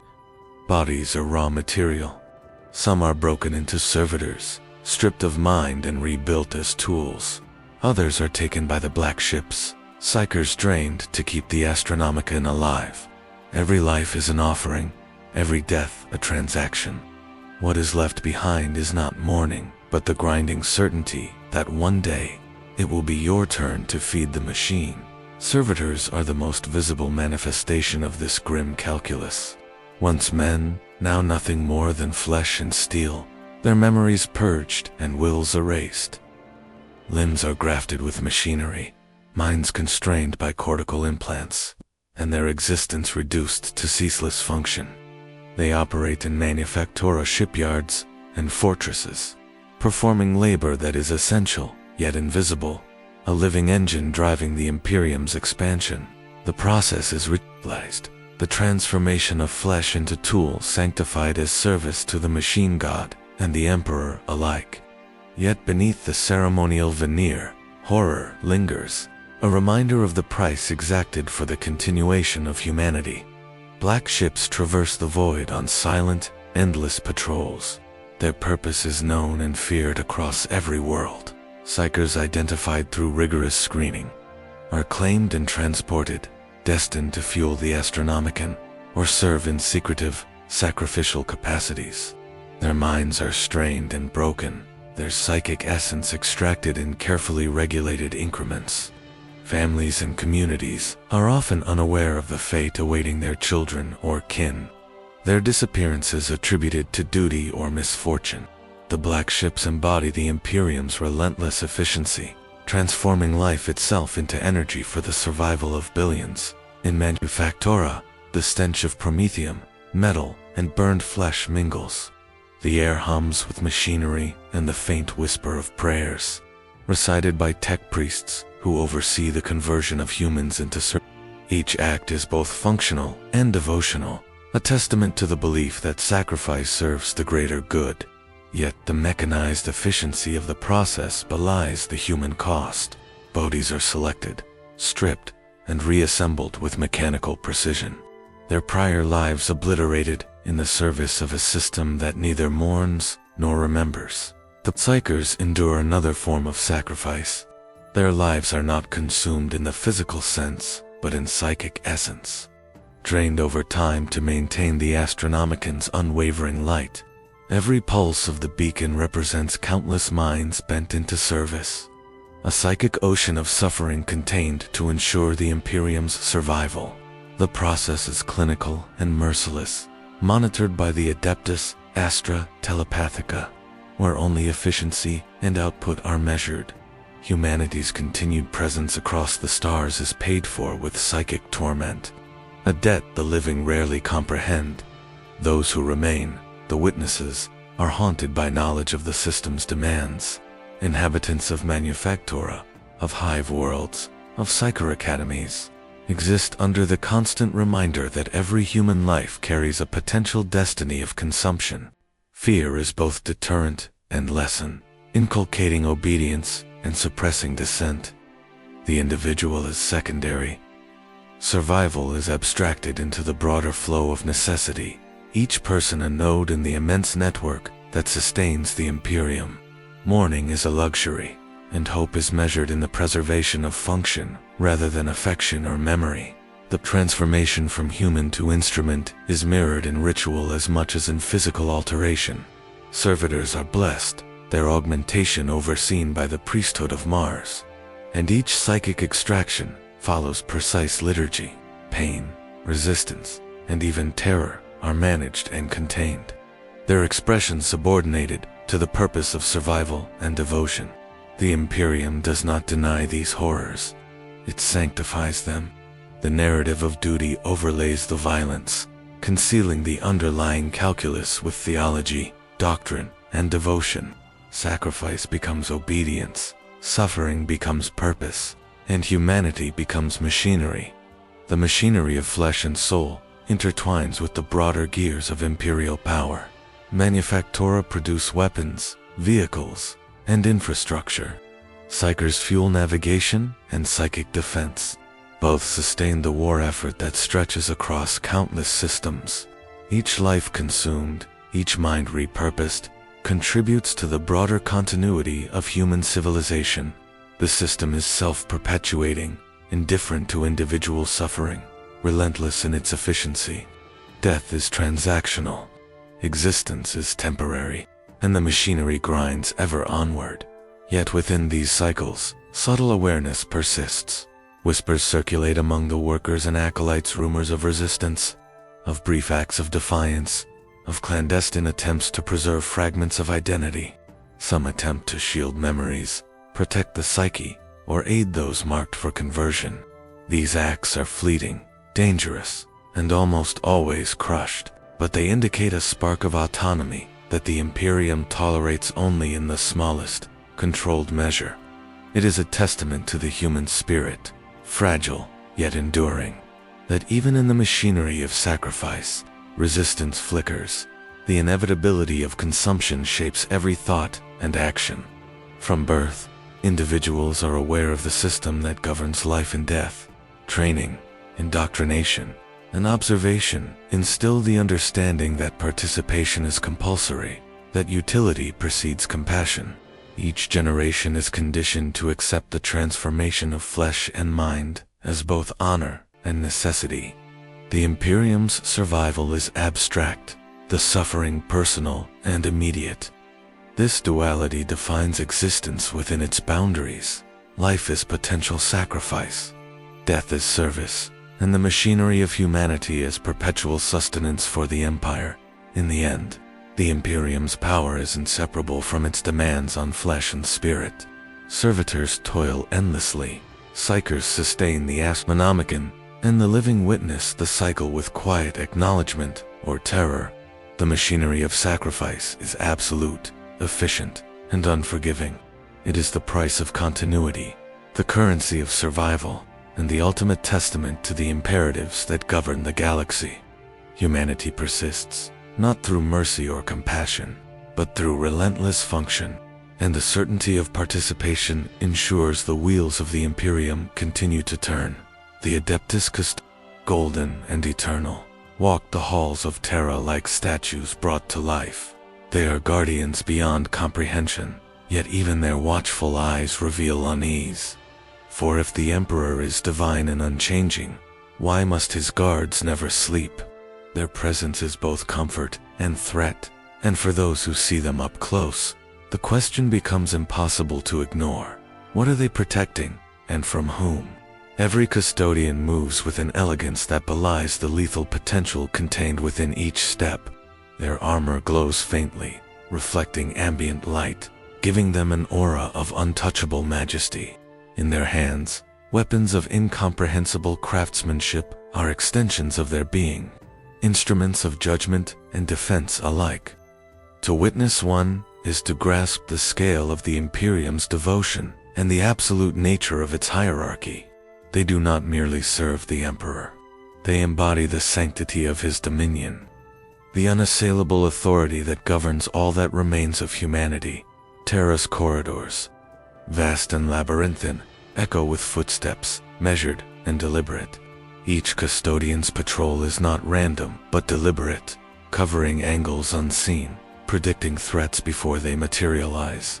Their senses are honed to a degree incomprehensible to ordinary humans, perceiving movement, intent, and disturbance with preternatural precision. Intruders, whether foreign, heretical, or merely inattentive, are detected long before they approach the inner sanctums, their intentions exposed, as if laid bare under psychic illumination. In their vigilance lies the tension of awe and terror. The Golden Guards are at once safety incarnate and unflinching judgment. Beyond their physical prowess lies their perception, shaped by millennia of training and psychic attunement. The Custodes do not simply observe, they understand, sensing the undercurrents of thought and emotion that ripple through the palace and beyond. Their awareness extends beyond the physical, into the subtle fluctuations of influence and intent. In the presence of these beings, one feels exposed, a mere actor in a theater where the audience perceives everything. The weight of scrutiny is as inescapable as the laws of physics, and the cost of failure is immeasurable. The custodian's relationship with the Emperor is ineffable. They are both servants and extensions, their loyalty absolute, their obedience unquestioned. Yet even they are not immune to uncertainty. Rumors whisper among the corridors, stories of events unseen, of disturbances that reach even the golden wards. Even in the presence of divinity, vigilance cannot waver. The paradox of their existence, eternal guardians for an emperor whose omnipotence is both certain and unknowable, creates a tension mirrored in their eyes, a quiet wariness beneath the veneer of perfection. The presence of custodes reshapes the experience of those who move within their domain. Courtiers, priests, and soldiers alike adjust their posture, tone, and behavior, aware of the invisible calibration that occurs with every glance. Their gaze penetrates deception, discerns weakness, and recognizes potential. It is not cruelty, but necessity. To serve in the Emperor's domain is to operate under constant evaluation, an understanding reinforced by centuries of tradition and the immutable authority of the Golden Guardians. Training and indoctrination imbue each custodian with a sense of purpose beyond comprehension. Their skills are unmatched, their longevity extraordinary, and their memory spans the annals of human history. Every movement is informed by strategy, ritual, and experience.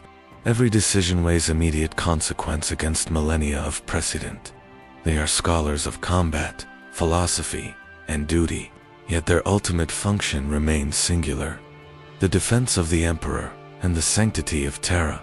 Each custodian is a living symbol, a measure of the Imperium's vigilance, and a reminder of the price paid for survival. Even in repose, their presence is felt. Gardens, libraries, and audience chambers alike carry the echo of the golden tread, a constant reminder that the eyes of eternity are ever watchful. Their vigilance is not performative, but absolute. There is no relief, no lapse, no surrender to fatigue or distraction. The rhythm of their lives is dictated by the eternal need to guard, to prevent catastrophe, and to embody perfection. Mortals within the palace perceive this in subtle shifts of air, in the weight of silence, in the barely perceptible alignment of shadows. The custodian's awareness extends beyond Terra, sensing shifts and threats across the wider Imperium. Their vigilance is not constrained to proximity, but operates in a lattice of intelligence, magic, and instinct. When the Emperor's domain is threatened, whether by Xenos, heretic, or chaos, the custodians are among the first to act, though often unseen. They are simultaneously observers and executioners, maintaining balance and enforcing order. Their intervention swift, precise, and inevitable. Mortals witness only the aftermath, their understanding partial at best.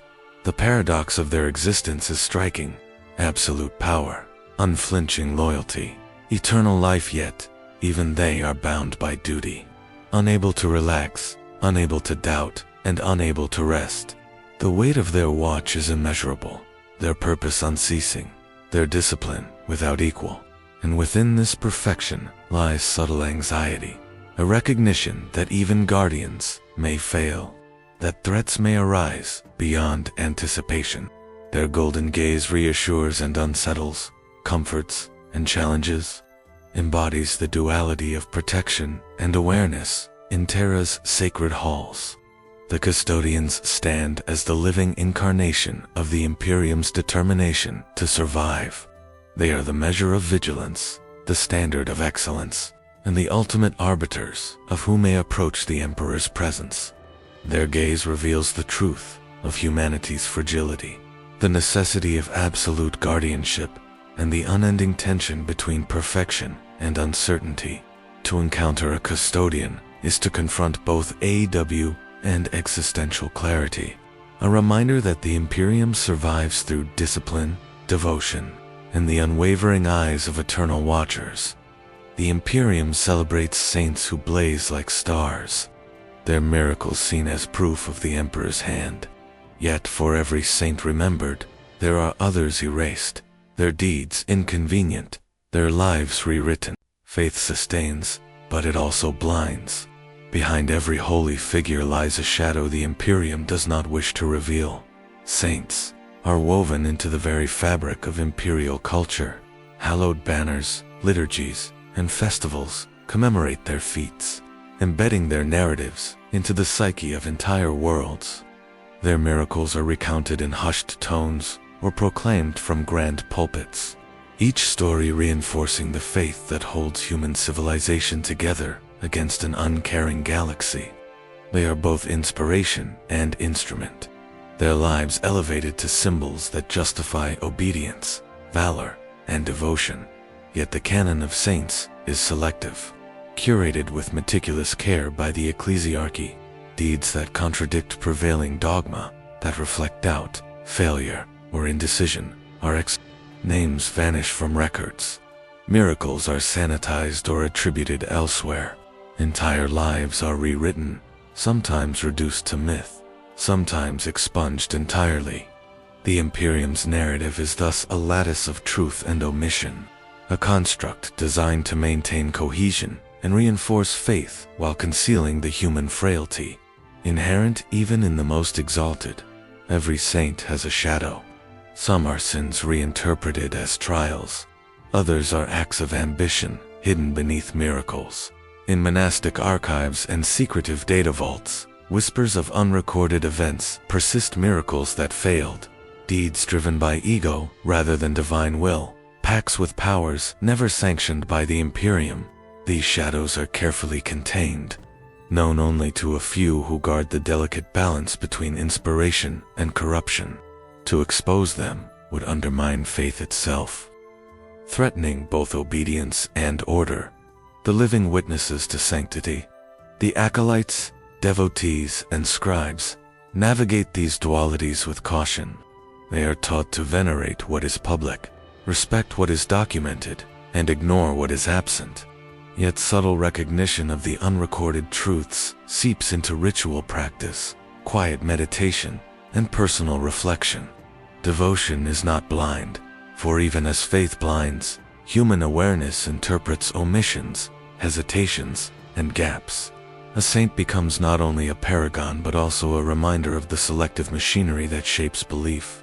The shadows extend to the processes of canonization itself.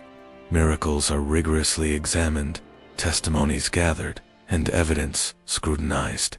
Yet the ecclesiastical judgment is never purely objective. Political expedience, local influence, and the needs of the Imperium steer recognition as much as divine favor. Worlds with strategic importance, noble families, and powerful factions may see their champions elevated, while others, equally deserving, are omitted. The process is a convergence of power and devotion, a dance between ideology and practicality. Saints are immortalized not merely through celebration, but through narrative control. Paintings, sculptures, and inscriptions portray them in specific poses, emphasizing obedience, courage, and divine favor.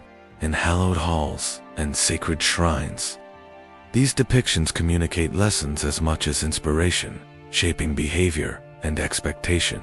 Yet the images omit failure, doubt, and hesitation. What is left is perfection, a construct meant to sustain, instruct, and justify. The shadows, however, endure quietly, in whispered stories told among acolytes, in marginal notes within data slates, in private liturgies hidden from public view. Traces of truth survive. Some suggest that the Imperium tolerates these remnants as cautionary tools, subtle reminders that even sanctity carries imperfection. Others argue that they are inevitable, persistent as human memory and interpretation, impossible to erase entirely. Faith then is a dual-edged construct. It elevates the Imperium, fosters resilience, and preserves order. Yet it also constrains perception, obscures inconvenient truths, and enforces selective memory. Saints serve as both inspiration and instrument, their lives curated, celebrated, and sanitized. Shadows linger behind every canonized figure, evidence of the human complexity that survives even under divine pretense. To venerate a saint is also to acknowledge, however subtly, that every light casts a shadow. The Imperium's reliance on saints extends to governance and social structure. Festivals, pilgrimages, and rituals channel devotion into stability, providing spiritual cohesion that reinforces obedience and mitigates unrest. Saints embody virtues deemed necessary for society, codifying acceptable behavior through both narrative and example. Yet within this structure, the shadows remain, serving as unspoken counterpoints, a latent acknowledgement that perfection is prescribed, not innate. Even the faithful cannot entirely escape the tension. Personal reflection and piety inevitably interact with the curated narrative, revealing inconsistencies, gaps, and anomalies. These realizations are often fleeting, sublimated beneath ritual, doctrine, and duty, yet they persist, influencing perception, belief, and devotion. In the interplay between canonized light and hidden shadow, faith becomes a living, evolving force, simultaneously sustaining and concealing. In Terra's hallowed halls, the record keepers of the Ecclesiarchy maintain archives with care and obsession. Data slates, tomes, and murals are scrutinized, edited, and revised to ensure the public narrative aligns with doctrinal objectives. Yet despite rigorous oversight, anomalies persist: fragments of erased lives, records of miracles uncredited, and subtle contradictions in chronicles. These remnants exist in the liminal space between reverence and reality, a constant reminder of the selective power of belief. Saints and shadows are inseparable, intertwined within the Imperium's mechanism of faith. The reverence accorded to the remembered balances against the erasure of the inconvenient, a perpetual negotiation between devotion and control. Humanity venerates, obeys, and celebrates, guided by narratives shaped as much by necessity as by inspiration. And yet, for every public figure illuminated as a beacon of virtue, a shadow lingers, unseen, preserved in whispers, hidden archives, and the careful consciousness of those who know too much. Heresy is the greatest crime, yet its definition shifts like sand. To some, heresy is worship without sanction. To others, it is knowledge unblessed by the Ecclesiarchy. In truth, heresy is any word or thought that threatens the silence. And so the pyres burn, and the screams rise, until nothing remains but ash and silence once more. Across the Imperium, the execution of heretics is both ritual and necessity. Public spectacles, pyres, and tribunals enforce doctrine with terrifying clarity, demonstrating that deviation from sanctioned belief carries consequences beyond mere reprimand. These acts serve as deterrent and reminder, visible to all.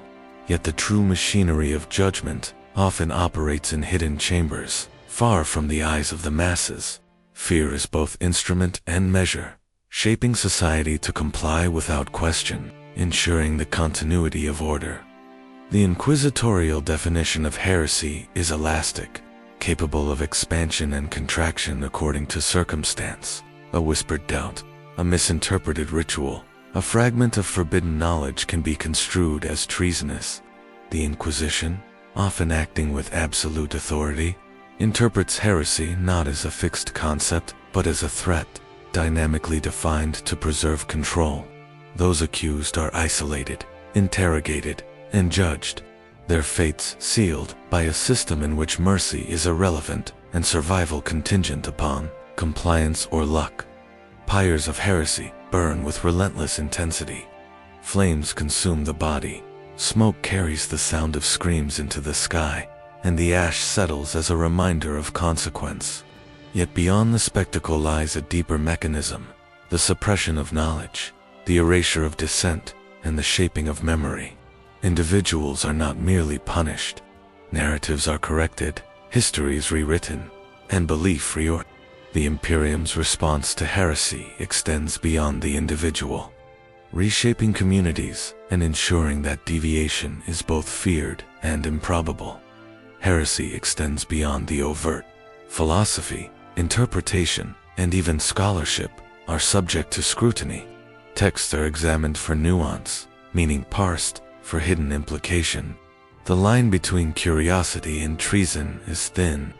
constantly shifting under the watchful eye of the Ecclesiarchy and the Inquisition. Educators, scribes, and acolytes internalize self-censorship, monitoring their own thoughts and language, aware that the machinery of accusation may reach even into their minds.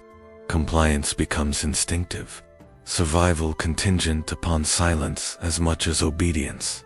Those who attempt to resist face consequences, measured not only in physical torment, but in social and spiritual isolation. Families may be ostracized, communities punished, and reputations destroyed. Trials are elaborate, combining ritual, psychic examination, and legal procedure designed to enforce authority and illustrate power. The accused often confess to crimes they did not commit, recognizing that survival may be impossible, yet silence will not absolve them. The Imperium demands conformity, and heresy, real or imagined, is its antithesis. Heresy is also a tool. The Imperium wields accusation strategically, eliminating rivals, consolidating power, or redirecting dissent. The charge of heresy carries weight beyond morality or theology. It functions as an instrument of governance. Leaders, governors, and higher-ranking clergy understand that accusations are not solely about faith, but control.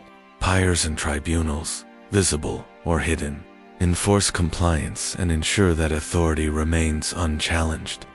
Sustaining the hierarchy upon which the Imperium depends, the fear of heresy permeates daily life. Citizens, workers, and scholars internalize the threat, shaping thought and behavior through self-policing. Discussion is muted, questions filtered, and ideas carefully framed to avoid accusation. Faith becomes both shield and cage, offering protection for obedience while constraining perception. Communities adapt to maintain safety, creating environments in which silence is maintained not only by authority, but through internalized vigilance. Despite these measures, heresy persists. Whispers, secret texts, and unorthodox practices survive in hidden enclaves, fostering tension and danger. The Imperium's response is relentless, yet no system can entirely suppress deviation. The cycle of discovery, accusation, punishment, and suppression continues, illustrating both the necessity and impossibility of absolute control. Heresy exists as both threat and reflection of humanity's complexity, revealing that the desire for understanding and autonomy cannot be entirely extinguished. In witnessing the price of heresy, the Imperium maintains its fragile order. Flames and ash, trials and edicts, are not only punishment but lessons embedded in collective consciousness. The cost of deviation is absolute, shaping both behavior and belief. Through this relentless enforcement, the Imperium ensures survival, yet also perpetuates fear, doubt, and the quiet, persistent tension between faith and understanding. Silence prevails, but the shadow of heresy endures, a reminder that the boundary between compliance and rebellion is ever shifting. The burning of heretics leaves an indelible mark upon the psyche of those who observe and those who execute. In every witness, a cautionary tale is embedded, a lesson in the power of doctrine, obedience, and surveillance. The machinery of punishment is visible and invisible, tangible and psychic, and its lessons ripple across systems, shaping generations. Through fear, fire, and unrelenting scrutiny, the Imperium preserves itself, demonstrating the ultimate cost of thought, unapproved in devotion, unaligned. Even as pyres burn and the ashes settle, the Imperium endures. Heresy, ever adapting and elusive, challenges authority in subtle ways. Yet the mechanisms of suppression, both ritual and administrative, ensure that chaos does not overwhelm order. Within this cycle, the citizen learns to navigate existence carefully, understanding that survival is intertwined with obedience, and that deviation carries a price measured in flesh, flame, and silence. Legends speak of a hidden archive beyond the reach of the Imperium, guarded by the Eldar. Some claim it holds the truths that would shatter humanity's empire. others that it contains only lies meant to break us. Few believe it truly exists. Fewer still survive long enough to say whether they were right.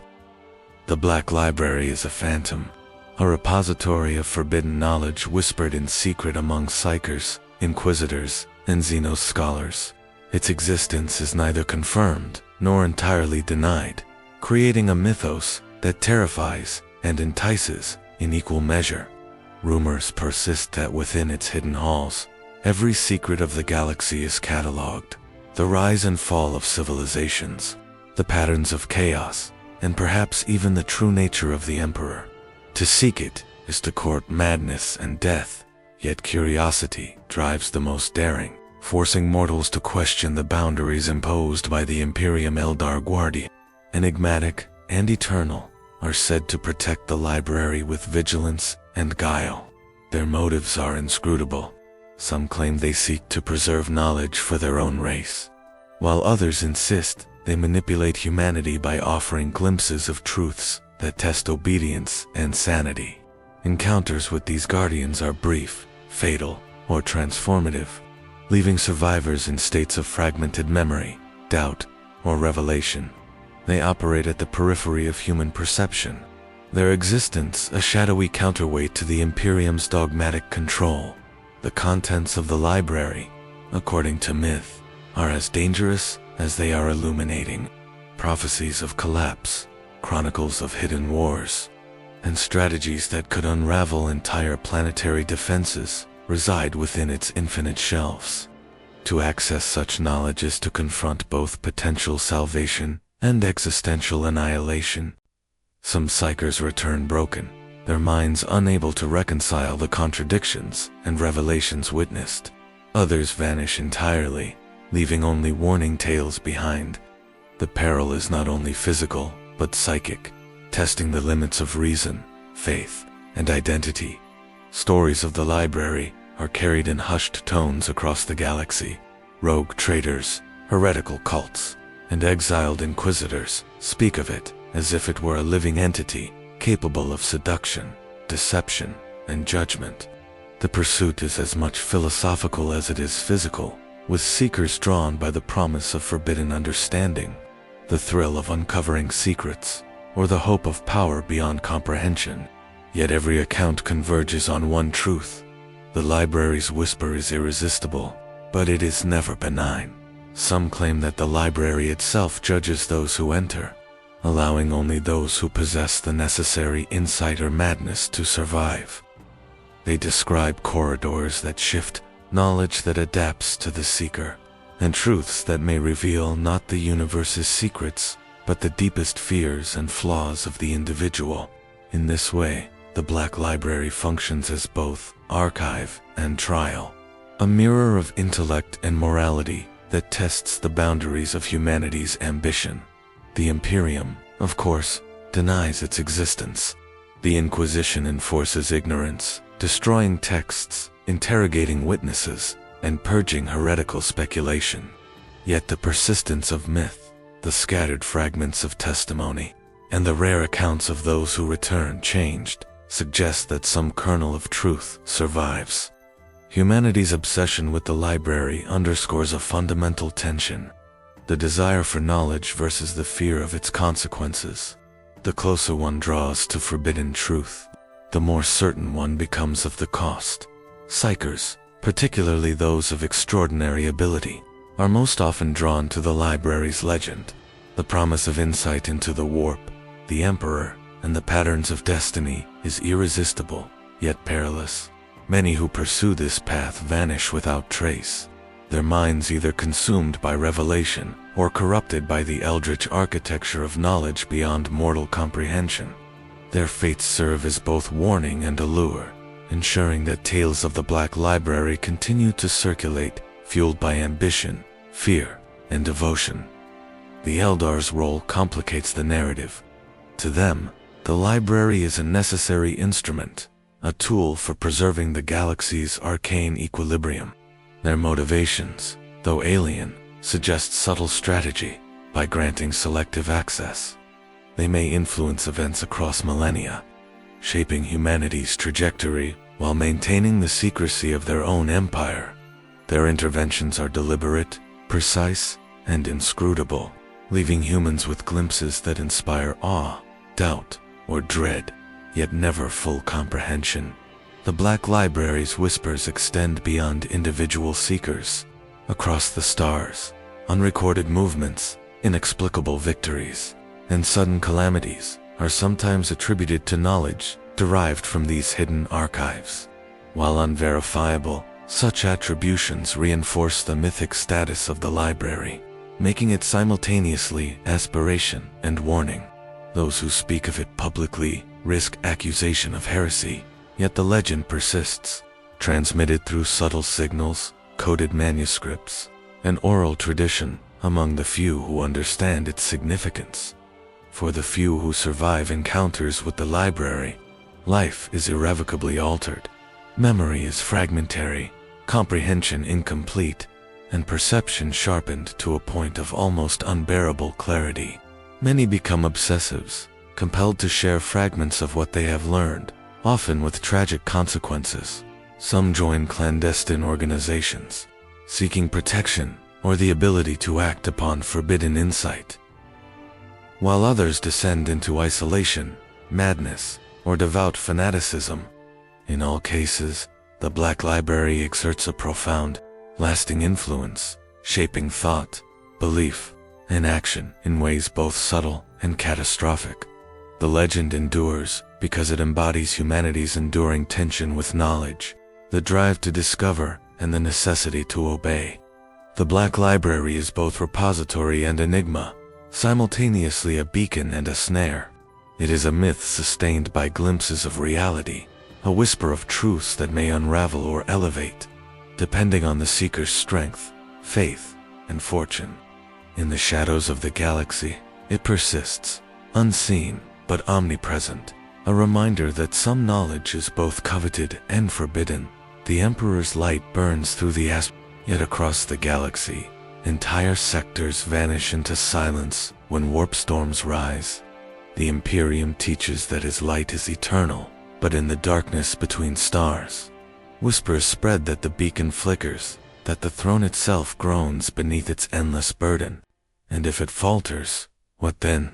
The Astronomicon is humanity's psychic lighthouse, its psychic energy, a guide for navigators who pierce the warp from Terra. The Emperor channels this immense power, a beacon visible across tens of thousands of light years. Yet even as it illuminates, it is fragile, dependent upon psychers sacrificed daily to sustain its brilliance. Every pulse is a reminder that survival is conditional. The Empire's expansion and cohesion maintained through constant psychic exertion and unyielding discipline. Warp storms are the Imperium's gravest threat. These tumultuous eruptions of psychic energy can erase star systems from navigational charts, strand entire fleets, and leave billions isolated from supply, communication, and guidance. Ships caught in the maelstrom suffer not only physical peril but psychic stress. As the warp amplifies fear, doubt, and madness, pilots, even those trained for decades, describe a creeping disorientation, a perception of light bending, stars vanishing, and the Emperor's beacon dimming, as if the universe itself hesitated to respond. Despite doctrine proclaiming the Emperor's omnipotence, rumors circulate among navigators, astropaths, and officers that the throne's light is not constant. Some whisper that its energy falters when the burden of millennia weighs too heavily, that the Golden Throne struggles under the psychic strain of sustaining human civilization. These rumors are never recorded in official logs, never spoken aloud beyond trusted circles, yet they persist, carried in the cadence of anxious whispers and private conjecture. The Imperium's response to these threats is both meticulous and brutal. Convoys are rerouted, fleets reassigned, and entire sectors quarantined during warp turbulence. The Adeptus Mechanicus monitors psychic resonance and adjusts astropathic transmissions, while the Astra Militarum enforces order where isolation breeds chaos. Each action, though practical, reinforces the notion that the Emperor's light is not absolute. that humanity's fate is perpetually balanced between illumination and the dark. The throne itself is a paradox. It sustains life and empire, a vessel of godhood, yet it is a device of immense suffering. The Emperor remains alive, yet trapped in a form that requires constant attention from countless servitors and maintenance. By the most faithful tech priests, the weight of centuries, the psychic output, and the physical demands of the Golden Thrones strain reality itself. Every pulse of light across the galaxy is both miracle and mechanical exertion, a testament to perseverance and the fragility of what is claimed eternal. Navigation through the galaxy relies upon this tenuous signal. Warpstorm disruption magnifies the fragility, exposing gaps where fleets vanish, trade halts, and planets fall into darkness. In these gaps, rumors flourish. Some speak of worlds unrecorded on Imperial charts, societies lost to history as if the Astronomicon overlooked them. Pilots recount ghostly flashes, stars that seem to flicker, and currents that pull ships beyond comprehension. Each account hints at a universe where even the Emperor's light is imperfect, where the throne's vigilance may not extend to every corner of existence. Yet the Imperium endures. Driven by faith and fear, convictions demand that the Emperor's light is unyielding, that the throne is eternal. Navigators are trained to trust the beacon, astropaths to amplify it, and the faithful to believe that every warp storm is temporary, every darkness surmountable. The doctrine smooths over anomalies, attributing failures to human error rather than divine imperfection. Still, the whisper of uncertainty persists, a shadow beneath the bright, unwavering edifice of faith. Those who have glimpsed the Emperor's burden in rare council or confidential briefings carry a quiet dread. Tech priests describe the throne's systems straining, the Psyker's psychic essence bleeding into the machinery, the constant vigilance required to prevent catastrophic failure. In this light, the Astronomicon is not merely a psychic instrument, but a measure of human endurance, a mirror reflecting both ingenuity and the limits of the mortal form. Each moment is a balancing act, each pulse a testament to a precarious survival that could collapse should the throne falter. Speculation among scholars, off-the-record chroniclers, and cautious acolytes frames the throne's endurance as miracle, machinery, and madness intertwined. The Emperor's presence sustains the Imperium, yet its manifestation demands suffering, obedience, and sacrifice. The brighter the beacon shines, the greater the strain upon those who maintain it. From Psykers burned in the Astronomicon's crucible to the custodians, ensuring no harm reaches Terra, every act is both homage and necessity, devotion and exhortation, highlighting the delicate equilibrium that keeps entire sectors lit, navigable, and under control. The eclipsed sun is metaphorical, yet literal. When the Astronomicon flickers, the shadows of space expand. Fleets are cut off, communication falters, and governance is strained. Worlds experience famine, rebellion, and chaos, all invisible from Terra, until reports finally reach Imperial ears. In these intervals, the fragility of existence is laid bare, demonstrating that even divine light requires reinforcement, that the weight of the throne is shared across countless mortals, and that the survival of the Imperium is a constant negotiation between the ideal and the real. In this darkness, the human mind oscillates between hope and despair. Navigators stare into the black and wonder if the Emperor's eye perceives all, if his psychic flame will persist, and if the countless sacrifices of the faithful are sufficient. Every pulse of the Astronomicon is a measure of trust, every falter a whisper of doubt.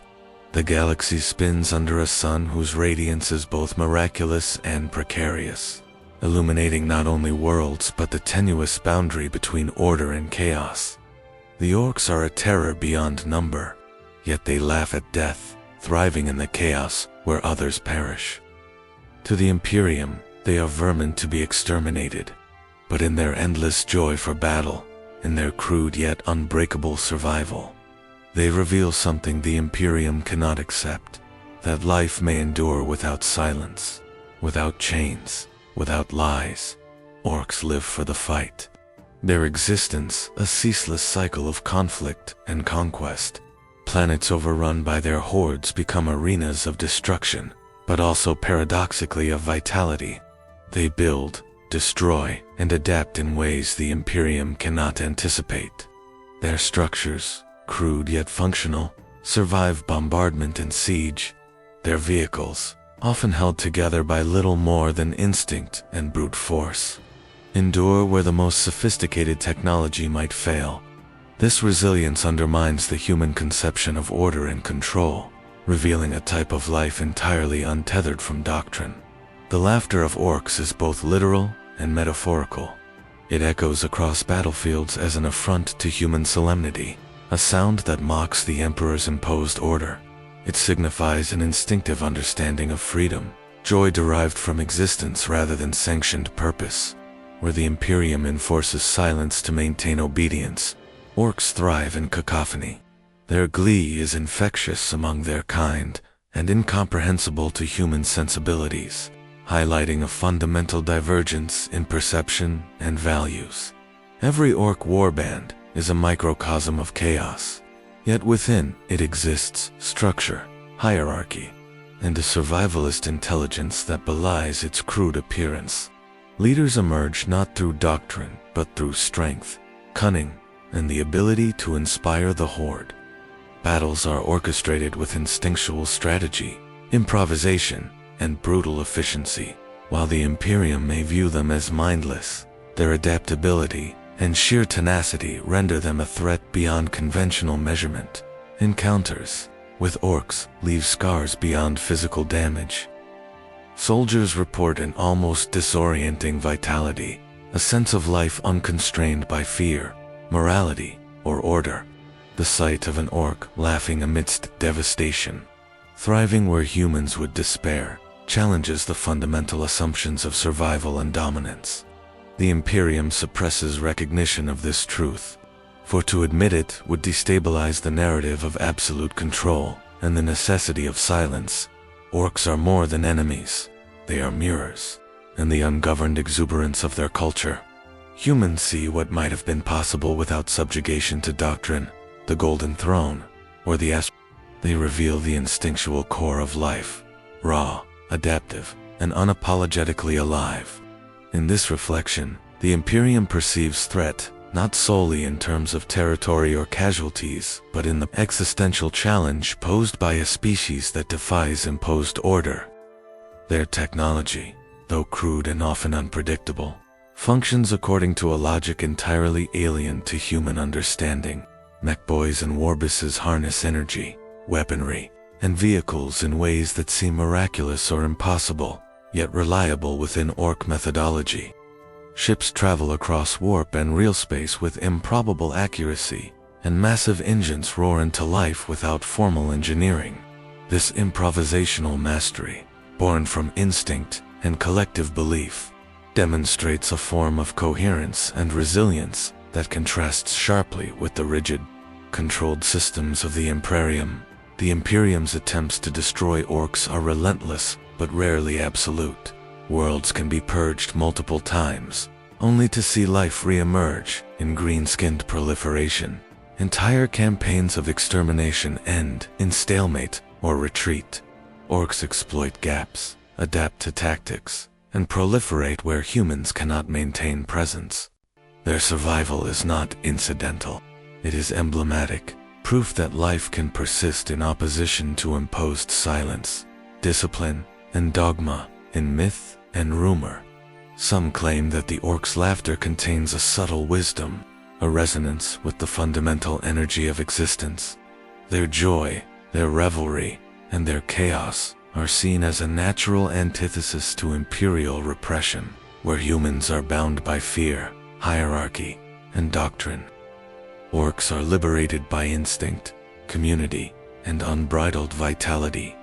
Their laughter is the sound of life refusing control, a challenge to the dogmas enforced across the galaxy. Observing orcs, humans often feel cognitive dissonance. The destruction they bring is total, Yet it is accompanied by vitality, adaptation, and persistence. Plans, doctrines, and strategic calculations crumble under the brute force of instinctual improvisation. Yet within this chaos is coherence, a system functioning outside human comprehension. It forces reflection. If life can endure in such freedom, what does that imply about the structures and silences humanity imposes upon itself? For the Imperium, this is intolerable. Silence, control, and obedience define the survival of mankind. Orcs exemplify the possibility of life without these constraints, challenging fundamental assumptions. To witness their laughter, their battles, their adaptability, is to confront a contradiction. The universe can sustain life beyond imposed order, and this realization is suppressed, feared, and obscured because it undermines the very foundation upon which the Imperium justifies its dominion. Orcs are endless, and in their endlessness lies their terror. They are neither predictable nor containable, thriving where humans cannot hope to impose permanence. Yet in their crude joy, their resilience, and their laughter, they offer a counterpoint to the Imperium's eternal silence. Life can be raw, chaotic, and ungoverned, and still endure. In every victory and every battlefield scream, the orcs affirm a truth the Imperium cannot acknowledge, a principle that persists beyond doctrine and dogma, beyond pyres and edicts, beyond the Golden Throne itself. Beneath forgotten worlds, the Necrons stir from slumber. The Imperium buries their existence in whispers, refusing to acknowledge what cannot be controlled. But each awakening tomb reveals the fragility of humanity's dominion, and each silence imposed on the truth becomes another crack in the armor of denial. The Necrons are ancient, predating even the rise of the human species across the stars. Their tomb worlds lie in stasis for millennia, vast necropolises of black metal and inscrutable geometry. Deep within, their undying forms awaken, sensors flickering to life, minds reconnecting to hierarchies older than the Imperium itself. Each tomb reactivates with purpose, a silent harbinger of calculated destruction. Where humans see abandonment, the Necrons see opportunity, and their awakening is both methodical and merciless. Imperial authorities, aware of Necron history but constrained by denial, suppress knowledge whenever possible. Reports of tombs activating are often attributed to seismic activity, warp anomalies, or Xenos scavengers. The truth, however, is far graver. Ancient dynasties reassert themselves, vowing to reclaim what was lost over eons. Their technology is incomprehensible to human understanding. Weapons capable of erasing planets, armor that regenerates, and strategies that manipulate physics itself. Confrontation is rarely survivable, and yet humanity persists, oblivious or in deliberate ignorance.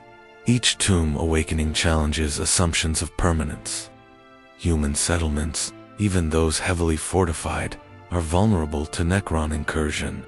Worlds thought secured may vanish from Imperial records after a single engagement. Entire fleets are annihilated, yet the Imperium's response is delayed by disbelief, bureaucracy, and the vast scale of the galaxy. In this delay, the Necrons operate unimpeded, striking with precision and retreating to slumber once objectives are fulfilled.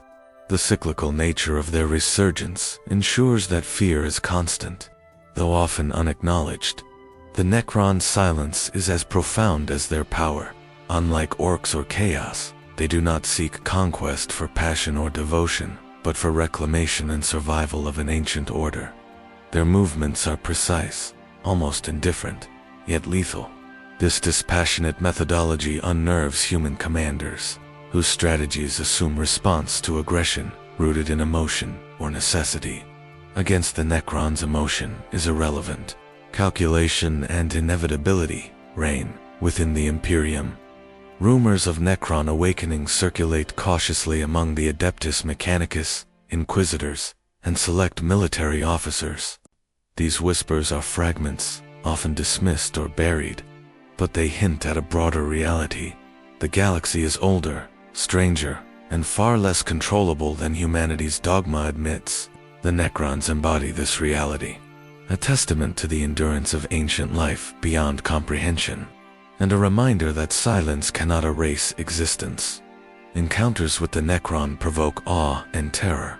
The shimmer of their Gauss weaponry, the eerie precision of their constructs, and the cold intelligence of their leaders present a force entirely alien. Survivors describe time itself seeming to bend, structures dissolving under fire without explosion, and a sense that the enemy is inexorably patient. This patience, combined with technology that defies human physics, underscores the futility of reliance upon conventional defense or doctrine. Humanity's silence regarding Necron resurgence is strategic yet dangerous. By refusing to fully acknowledge the threat, the Imperium preserves morale and order, yet the cost is unpreparedness. When tombs awaken, worlds are caught between belief and disbelief, readiness and hubris. The gap between reality and imperial narrative widens, leaving isolated settlements exposed to annihilation before intervention can arrive. Silence, meant as protection, becomes vulnerability. Scholars, particularly those of forbidden or heretical inclination, speculate on the reasons behind Necron dormancy and resurgence.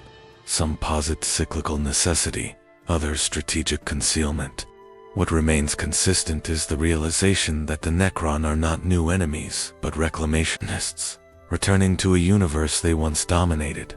Their methods are beyond comprehension, their patience eternal, and their objectives inscrutable. Humanity's dominion is fragile, and each tomb's awakening exposes that fragility with brutal clarity. The Imperium's response to Necron activity is measured, deliberate, and slow. Fleets are dispatched cautiously, fortifications reinforced, and psychers consulted to probe the alien mind. Yet the speed and precision of the Necron often render such responses reactive rather than preventative. Battles are fought with immense loss, yet even victory leaves a shadow of dread, as each engagement is a reminder that the Necron will rise again, and that no system, however fortified, is permanently secure. The psychological impact of Necron awakening extends beyond the battlefield. Civilians, troops, and administrators face the cognitive dissonance of an enemy older and more enduring than humanity itself. Faith in the Emperor, doctrine, and dogma is challenged subtly, as the Imperium struggles to reconcile victories with the knowledge that the galaxy's history is not authored by humans alone. Awareness of Necron potential, even when suppressed, erodes certainty, leaving unease beneath the surface of Imperial obedience. The tombs themselves are marvels of alien architecture. Corridors and halls defy conventional geometry. Energy flows visibly through structures, and the very material of construction resists decay and destruction. Awakening is not chaos, but a methodical reactivation of systems older than the Imperium. Each step is calculated, each deployment deliberate, demonstrating that the Necron's power is not merely martial but structural and strategic. The galaxy itself becomes a theater for the execution of their ancient designs. For the Imperium, the lessons are stark and often unspoken. Acknowledgement of the Necron means admitting the limits of human dominion, the impermanence of empire, and the vulnerability of faith enforced through silence. Each awakened tomb challenges both the narrative and the practical foundations of rule. And yet, in the face of such awakening, humanity perseveres, continuing to expand, enforce, and survive, even as the shadow of undying ancient intelligence grows ever longer. Whispers circle like vultures. Some say the Emperor dreams on his throne, others that his mind is awake and watching, others still that he died long ago and only faith sustains the illusion of his presence. None know for certain, but the weight of his silence presses upon every living soul, shaping the Imperium more completely than words ever could. On Terra, within the gilded halls of the Imperial Palace, the Golden Throne stands as both monument and instrument. To the Adeptus Custodes, it is duty. To the Inquisition, a symbol of unwavering authority. To the millions of psychers, sacrificed daily, a crucible of necessity. Yet beyond these tangible truths lies the realm of conjecture. The throne is said to channel the Emperor's psychic might across the galaxy, sustaining the astronomic and guiding fleets, and reinforcing faith. But what of the Emperor himself? Does he observe the universe with intent, or is his consciousness a ghost within a machine, clinging to existence through machinery and ritual alone? Speculation, forbidden by doctrine, lingers and whispers among those few permitted glimpses into the throne's chamber, or records of its operation. Servitors recount the hum of machinery entwined with psychic emanations, the blending of life, faith, and technology. Some claim the Emperor's presence is a waking awareness, a vigilant mind observing not only the galaxy, but the intricate interactions of human obedience, faith, and survival. Others suggest that the throne sustains an echo, a residual consciousness kept alive by ritual, machinery, and the unbroken devotion of his followers. Faith becomes both shield and chain. The Imperium cannot risk the collapse of belief. If doubt spreads, the weight of centuries of order might unravel. Yet within hushed corridors of high command, among archivists, scientists, and the most trusted Adeptus Custodes, questions persist. Are the directives of Terra born from divine will, or from the inertia of a machine-maintained illusion? The throne's operation is imperceptible in its complexity, an amalgam of psychic energy, mechanical augmentation, and ritual observance, defying ordinary comprehension.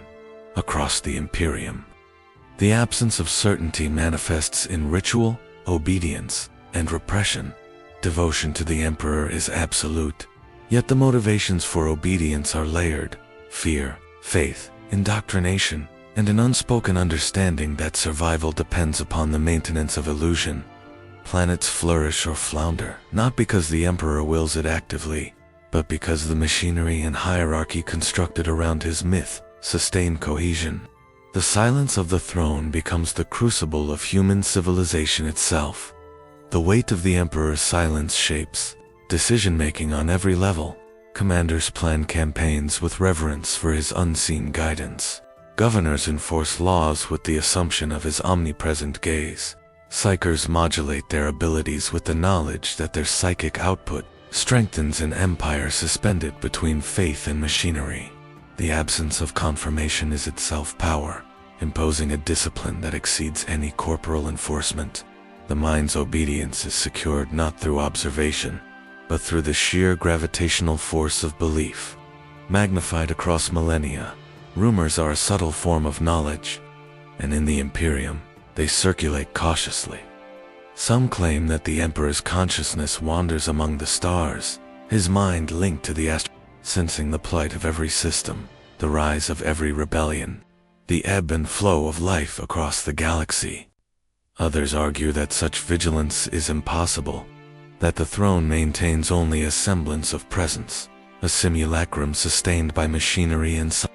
The truth is inaccessible, locked behind faith, ritual, and the golden filigree of the palace's secret chambers. The throne's influence is absolute in effect, if ambiguous in mechanism. Millions die daily to sustain the Astronomicon, unaware that their psychic essence fuels the continuation of a mythos. Leaders make policy, adjust fleets, and punish heresy with the assumption of a conscious observer. Soldiers fight and die, believing their actions resonate with divine intent. The Emperor's silence is the loudest command, shaping behavior, dictating strategy, and reinforcing hierarchy without uttering a single word. Even within Terra, uncertainty persists. The Adeptus Custodes observe and protect, yet the reasons for their ceaseless vigilance are partially speculation. If the Emperor is awake, their presence ensures his uninterrupted function. If he only dreams, they guard the fragile interface between psychic beacon and physical form. In either case, the throne's influence dictates action and inaction alike. Observation becomes ritual, guardianship becomes liturgy, and the throne transforms into the ultimate arbiter of reality. Beyond Terra, Across thousands of star systems, the Imperium functions as though under direct guidance. Yet each sector interprets the Emperor's will through layers of administration, clergy, and military. The divergence between myth and mechanism is invisible to most, yet its effects are tangible. Coordinated campaigns, societal cohesion, and the suppression of chaos. Silence is imposed, not only upon thought but upon history itself, as inconvenient truths are buried beneath archives, rituals, and the inexorable weight of faith. Speculation of the Emperor's state becomes a quiet obsession among certain psychers and inquisitors. Some see patterns in the Astronomican's fluctuations, interpreting deviations as evidence of wakefulness, fatigue, or deeper engagement. Others fear that irregularities signal weakness, that even a momentary lapse could fracture the empire. These interpretations remain private, for the exposure of doubt is considered heresy, and heresy carries a finality enforced by fire and steel. Thus, the throne is both symbol and instrument, myth and mechanism. Its function relies on the interplay of machinery, psychic resonance, and the unshakable faith of billions. Whether the Emperor observes, dreams, or only exists as a sustained echo matters little to the Imperium's survival. The appearance of vigilance is as powerful as vigilance itself. Each heartbeat, each pulse of psychic energy, each ritual performed across the palace and beyond sustains a galaxy, maintaining the equilibrium between order and chaos. In the quietest corners of Terra, one may glimpse the full scope of this paradox. The Emperor's unseen presence, shaping humanity through silence, myth, and machinery. Power radiates not in spoken commands, but in absence. The silence of the throne weighs heavier than any army, its influence deeper than any law, its reach more enduring than any fleet. Whispers, conjecture, and rumors circulate in its shadow, yet they cannot diminish the fundamental truth. Humanity endures, not necessarily through understanding, but through obedience, belief, and the unbroken weight of a silent God. In the end, all things fade into silence. Stars burn out, worlds fall to ash, empires rot from within. The Imperium may endure 1,000 more years, or collapse tomorrow, but its silence will remain. The last truth, the one it cannot smother, is that silence is never empty. It is filled with memory, with fear, with the echoes of voices once raised and lost. And when the silence finally breaks, the galaxy itself will shudder. Across the void, light and shadow play upon the wreckage of civilizations, testament to the relentless passage of time. Planets once teeming with life lie buried beneath the weight of neglect or destruction. Yet, in that absence, there is resonance, the history of countless generations. The unrecorded heroism, the forgotten rebellions, all echo within the cosmic silence. The Imperium strives to impose order upon this silence, to fill it with ritual, law, and belief. But memory, fear, and truth seep through cracks, persistent, undiminished. The silence of the Imperium is not passive. It is enforced, cultivated, and weaponized. It stretches across the underhives, the manufactorums, the throne worlds, and the frontier colonies. Within every shadowed corridor, every abandoned outpost, and every observatory watching the stars, silence serves as both sentinel and executioner. Its weight disciplines, terrifies, and organizes, ensuring compliance even when comprehension falters. Yet no machinery, no doctrine, no faith can completely contain what the void itself remembers. In those rare moments when silence is pierced, the consequences are profound. A single word, a whisper of heresy, a glimmer of unrecorded history can ripple outward, undermining centuries of control. The Imperium reacts swiftly, violently, and without hesitation, yet such interventions merely postpone reckoning. The galaxy, vast and indifferent, keeps its own tally. Stars may collapse, but the echoes of events, of choices and lives, persist. awaiting the moment when silence is no longer sustainable. Among the scattered archives of the Adeptus Administratum, data slates hum with information painstakingly curated and sanitized. Yet even these repositories are incomplete. Forbidden texts, lost records, and the undocumented voices of forgotten millions reside in shadows beyond reach. They persist in whispers among the Inquisition and the most observant members of the Adeptus Mechanicus, hinting at truths the Imperium cannot officially acknowledge. Silence, in this sense, is not emptiness but a repository for the suppressed, the forbidden, and the unrecorded. The galaxy's silence stretches beyond mortality, beyond space, beyond human comprehension. Even the Astronomicon, bright and ceaseless, channels not only guidance, but the unspoken weight of millennia, the Emperor's will, the Psyker's sacrifices. The fleet's coordination, all are manifestations of controlled silence, designed to maintain coherence in the face of inevitable entropy. Yet, for all its imposition, silence does not equal oblivion.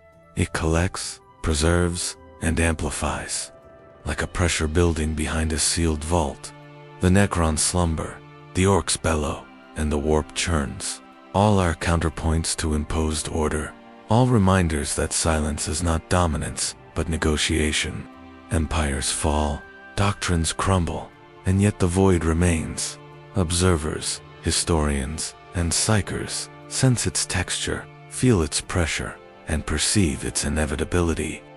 Silence carries with it memory and consequence, an unbroken thread connecting past, present, and future.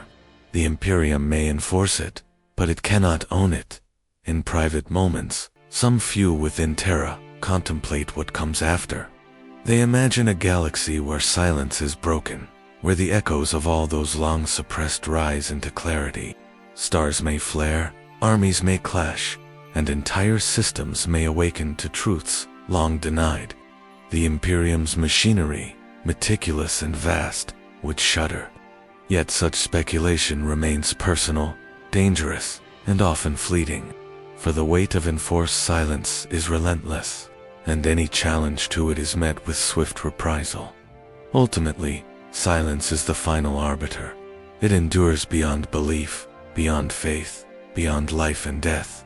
Empires are transient, doctrines are mutable, and stars expire, yet silence persists, carrying with it the totality of consequence, the residue of memory, the shadow of fear. It is neither benevolent nor malevolent. It simply exists, unbroken, an omnipresent observer to all that unfolds.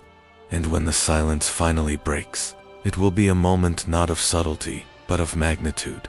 The accumulated echoes of every suppressed truth, every unspoken word, every act buried in fear, will surge forward. The galaxy will tremble beneath the weight of realization, and for the first time, perhaps, the true breadth of existence, of history, of consequence, will resonate in full. The Imperium, vast and unyielding, will witness what it has long tried to conceal. That silence, though enforced, is never empty and never forgiving.